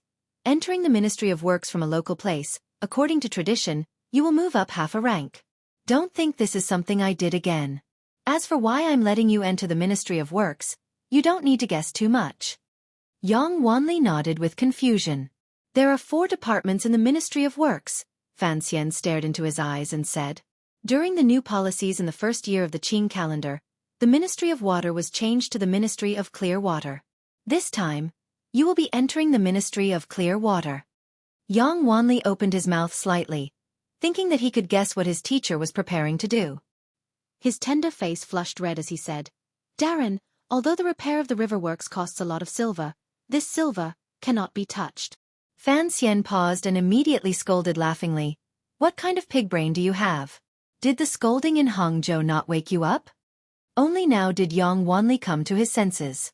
He thought that even if his teacher wanted to be greedy, he would not care about the Jiangnan Ming family and palace treasury. How could he extend his hand to the river works? He must have thought wrong. He sighed repeatedly with great shame. Fan Xian glared at him in annoyance and sighed. "You need to change your rash personality. It's fine in front of me, but after you enter the Ministry of Works, you will still be like this in front of those incomparably crafty officials. How can I be at ease letting you go?" Yang Wanli gritted his teeth and said, "I will listen to teacher. In the future, I will be more steady. Teacher, please explain." Fan Xian was silent for a moment. He slowly raised his head and stared into Yang Wanli's eyes. He stared until Yang Wanli's heart was a little scared. Only then did he calmly say, "The Ministry of Clear Water is responsible for examining and distributing the silver that the court allocates to control the rivers along the river. The amount is very large, particularly after the river burst its banks last year and countless people died. This year, as long as the situation of the court's national treasury improves slightly, the emperor will certainly allocate enough real silver. I want you to go to the Ministry of Clear Water because I want you to look after this silver." Yang Wanli froze in his chair and didn't come back to his senses for a long time. River works. The banks. Flood. A flood of silver? Everyone knew that river transport was the most expensive business in a country's economy and people's lives. Particularly over the past dozen years, the Qing kingdom had repaired the river every year and breached the dikes every year. Silver poured in like a flood, but not a single sound was heard. On one hand, the heavens did not give them face. On the other hand, it was a man-made disaster. From the Ministry of Works in Jingdo to the officials of the river transport governor's manor and below, no one knew how much they had benefited from this enormous amount of silver. The disaster of corruption was greater than a flood. Of course, the emperor also knew of this matter. 4 years ago, the river burst its banks. After the Overwatch Council investigated in detail, the current court killed the river transport governor at that time. It was said that the river transport governor's family had accumulated wealth for the country and had the Empress Dowager as his backer. However, despite the Qing emperor's ruthlessness, he still could not stop the corruption of the river works. The position of the river transport governor had been empty for 4 years. No one had taken it. In addition, in recent years, the income of the palace treasury had been declining year by year. Fighting on 2 fronts, the national treasury was empty, and the irrigation facilities on both sides of the river had not been repaired for a long time. This caused the terrifying consequences of the river bursting last year. Something that even the emperor could not completely resolve. For him to do? Yang Wanli had no choice but to be stupid. He knew his own limitations. Perhaps he had the ability to govern a county or a province, but governing a river involved the lives and deaths of tens of thousands of people. He did not dare to say such big words. Thus, he fearfully bowed in front of Fan Xian and repeatedly asked to be excused. Fan Xian looked at him and shook his head. What are you panicking about? I'm just asking you to look at the silver, not asking you to fill the river with earth. In order to protect the safety of the river, what is there to fear even if Wanli has to fill the river with earth? Yang Wanli smiled bitterly and replied, however, since you are thinking about the river works, you know this matter has great implications. If there is the slightest mistake, it will be a tragic matter of drowning tens of thousands of people. I truly do not dare to accept. Fan Xian smiled coldly and said, don't you want to be an upright official whose name will go down in history? I am asking you to go to the darkest nest of corrupt officials in the Qing court, yet you don't dare to go? Yang Wanli's face reddened and he slowly lowered his head. Fan Xian didn't say anything more. He only looked at him coldly. After a long time, Yang Wanli finally raised his head bravely. Gritting his teeth, he said, as you wish, sir. He thought to himself that even if he was killed in the river transport yamen, he would at least be able to put in some effort. Just as his teacher had said, since he was working for the benefit of the world, why should he cherish his body? A glimmer of admiration flashed through Fan Xian's eyes. Evenly, he said, to be willing to be cut and dare to, pull the governor down from his horse. Yang Wanli paused and thought these words were a bit strange. Fan Xian hid his smile and said, furthermore, the position of the river transport governor has always been empty. With the Fan family and the Overwatch Council watching you, although the river transport yamen is as deep as a dragon's pool, if those corrupt officials want to use underhanded methods to deal with you, they will have to see if I agree or not. Yang Wanli thought about it. Right, he had such a powerful backer as his teacher. Why would he be afraid of those people? His mood changed quickly. An eager expression immediately rose to his face. It was as if he was ready to rush back to Jingdo to report, and then quickly rush to the banks of the river to see if the court silver was being spent properly. Fan Xian looked at his expression and couldn't resist smiling. Shortly after, he said seriously, there is one thing you have to remember clearly. Teacher, please instruct me. You can only manage silver, not the river works. Fan Xian looked at him very seriously. Yang Wanli paused slightly. He thought that repairing the river was beneficial to the country and the people. So why couldn't he do it? Fan Xian stared into his eyes and said seriously, repairing the river will naturally be done by professional Ministry of Works officials. You just have to make sure the silver is used in the right way. You absolutely cannot manage the river works. In this world, the most terrifying thing is for outsiders to manage insiders. Do you think repairing the river is as simple as filling in the embankments? Yang Wanli's face revealed an expression that was as it should be. Fan Xian sighed in his heart and warned, I'm letting you go to the Ministry of Works because of your clear-headedness and sincerity. You can't tolerate sand in your eyes. I'm not relying on your half-baked river management skills. He saw that although Yang Wanli had agreed, he still didn't seem to be listening. In a cold voice he smiled coldly and said, don't think I'm joking. Yang Wanli, listen carefully. Yang Wanli unconsciously straightened his body. Fan Xian stared at him and said each word clearly. If I find out that you dare to criticize the specific matters of repairing the river works and dare to use my reputation to give random ideas, I will immediately send people to chop you into 36 pieces. Yang Wanli was forced by Fan Xian's cold gaze. His body trembled. He knew that his teacher was giving instructions very seriously. He quickly corrected his attitude and agreed sincerely. The two of them then explained the specific details of his appointment, as well as the things he could trust in the river transport governor's yamen. Only now did Fan Xian truly believe that Yang Wanli was not as stupid as his impression of him in the past. Regarding the matters he had given him, he should be able to smoothly resolve them. Thus, he began to talk about the main point of their conversation. I'm letting you go to the Ministry of Clear Water. I don't actually expect you to be able to get rid of the corruption that has existed for a long time in the river works, Fan Xian said thoughtfully. The Overwatch Council also has a number of spies there, but there are too many officials. Their connections to the court are too deep. Pulling one hair will affect the whole body. It is not easy to deal with. Although Yang Wanli was surprised, he had finally learned to be smart. He didn't ask questions and instead listened quietly. Thus the silver the court pulls out into the river. In the end, it will never be enough, Fan Xian said mockingly. Regardless of whether you believe it or not, in the end, it will become such a situation. Even if the emperor pulls out 2 million liang of silver, the Ministry of Works will still cry that it is not enough. Originally, if we had planned slowly, it was not completely impossible to turn this situation around, Fan Xian said with narrowed eyes. However, there is not enough time. Last year, the river burst its banks and washed away a number of dams, making the long-neglected dikes and water conservancy facilities on both sides increasingly unbearable. When the water dried up last winter, it was a good time to repair the river. However, at that time, there was not much silver in the national treasury. What do we do this year? If there is no flood this year, then it is the Qing court's good luck, Fan Xian said with narrowed eyes. If there is another flood, then we won't be able to hold out. Furthermore, we still have to rely on those officials for the river works, so it is not suitable for the Overwatch Council to make any big moves. Only now did Yang Wanli faintly realize that his teacher's body was in Suzhou, but his heart was above the people of the world. His heart warmed slightly. Probingly he said, "There is not enough silver in the national treasury. Furthermore, it is already spring. Even if we can survive the spring floods, we will still need silver later."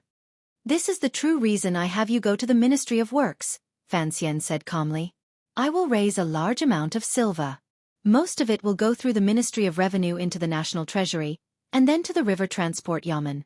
However, as I said earlier, there will be harsh deductions along the way, so I don't know how much will be left. Most importantly, I'm afraid there won't be enough time, so I will directly move the other portion of silver to the River Transport Yamen for you to take over." Yang Wanli paled in shock. The large amount of silver Fan Xian spoke of was certainly a terrifying amount. Presumably, it had been taken from the palace treasury. However, this amount of silver, logically speaking, should belong to the palace treasury and then, according to the emperor's edict, move it to the national treasury. For Fan Xian to directly move the silver. At the very least, this was using the national treasury for personal gain. At the very most, it was no different from rebellion. "Time is too tight," Fan Xian said helplessly. Fan Xian helplessly said, "In the past, the movement of silver took more than half a year. At that time, damn it, the river would have burst its banks long ago. Bureaucracy kills people." At this time, Yang Wanli knew that Fan Xian's risky and unprofitable method was certainly not for his own benefit. Rather, it was because he wanted the matter of the river repair to quickly step onto the right path. Although he was moved in his heart, he was more worried about his teacher. He anxiously urged, "Sir, you have to be careful in this matter. If someone finds out, what will we do?" Fan Xian smiled and said, "What are you afraid of? Could the emperor bear to kill me?" Yang Wanli thought about it. It was indeed the case. Although it was impossible to explain the source of this silver, as long as it was used on the river works and not used to privately raise death soldiers, how could the emperor make life difficult for his own son? "The source of the silver?" he asked carefully. In reality, he knew that the source of the silver could not see the light of day. However, if he didn't ask clearly, he would always feel uneasy.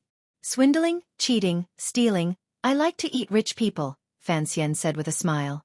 "The palace treasury is about to start the bidding. You don't have to worry about the silver. The important thing is to use this silver well. The Fourth Bureau of the Overwatch Council will help you handle the specific matters. There will also be people in the Ministry of Works who will help you cover it up. You don't have to worry too much."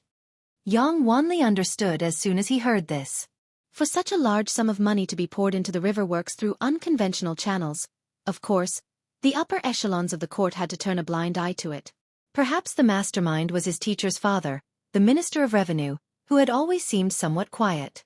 "My silver will increase," Fan Xian sighed. Fan Xian sighed and said, "There will be more and more every year, so what I am worried about now is not how to earn money, but how to spend it, and how to spend it happily." These words were a bit arrogant.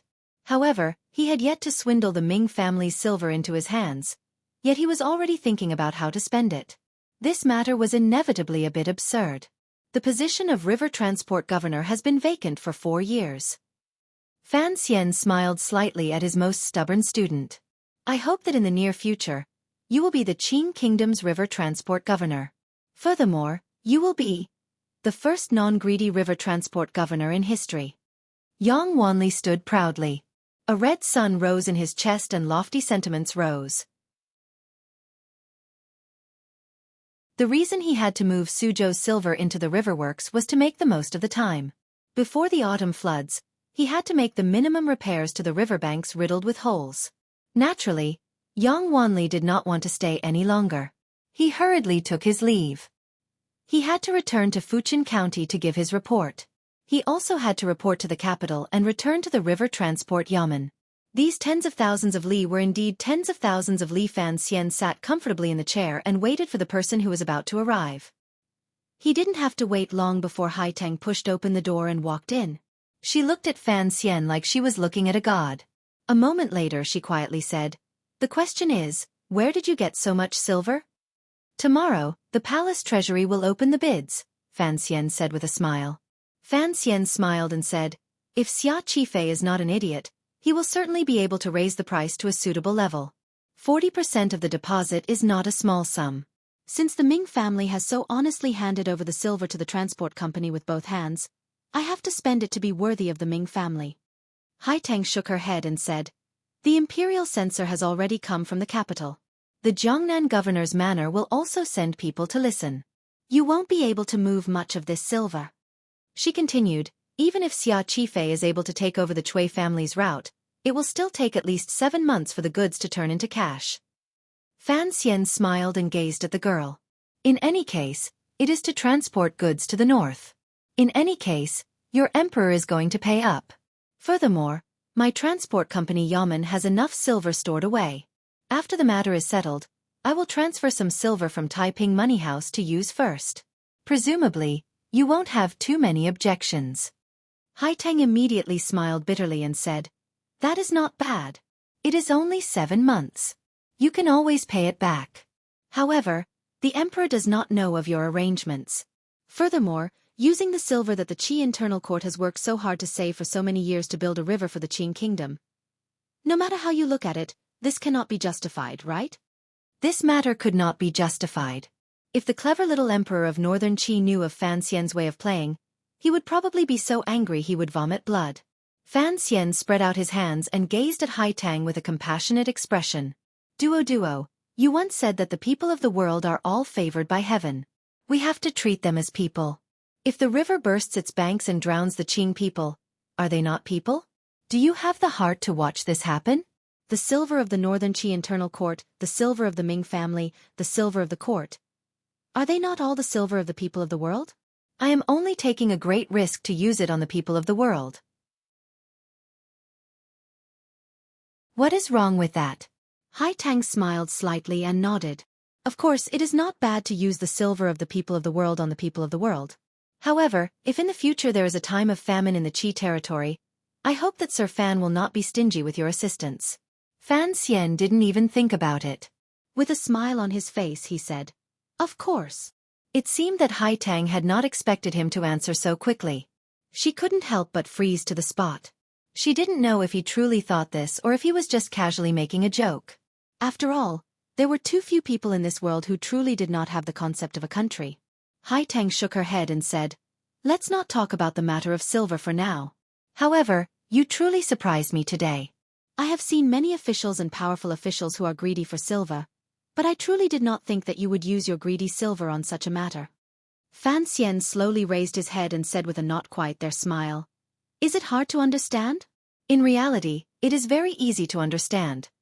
Just as I said to Wanli earlier, silver is only a tool. It is only a method used to obtain physical and psychological pleasure. Earning silver is difficult, and spending silver is even more difficult. How can one spend it comfortably? Some people like to buy horses, some like to buy beautiful women, some like to buy manors to become landowners, and some like to buy official positions. And for me, these are all two simple matters," Fan Xian continued. "Since I am going to spend silver to buy pleasure, then I have to spend the largest amount of silver to buy the greatest pleasure in the world. Pleasure alone, pleasure for all, which is pleasure. Fan Xian began to use old Master Meng to educate Haitang. Haitang smiled slightly and sat down. So, when all is said and done, you just want to make yourself happier. Just like you mentioned in your letters before, you hope that this world can be more beautiful.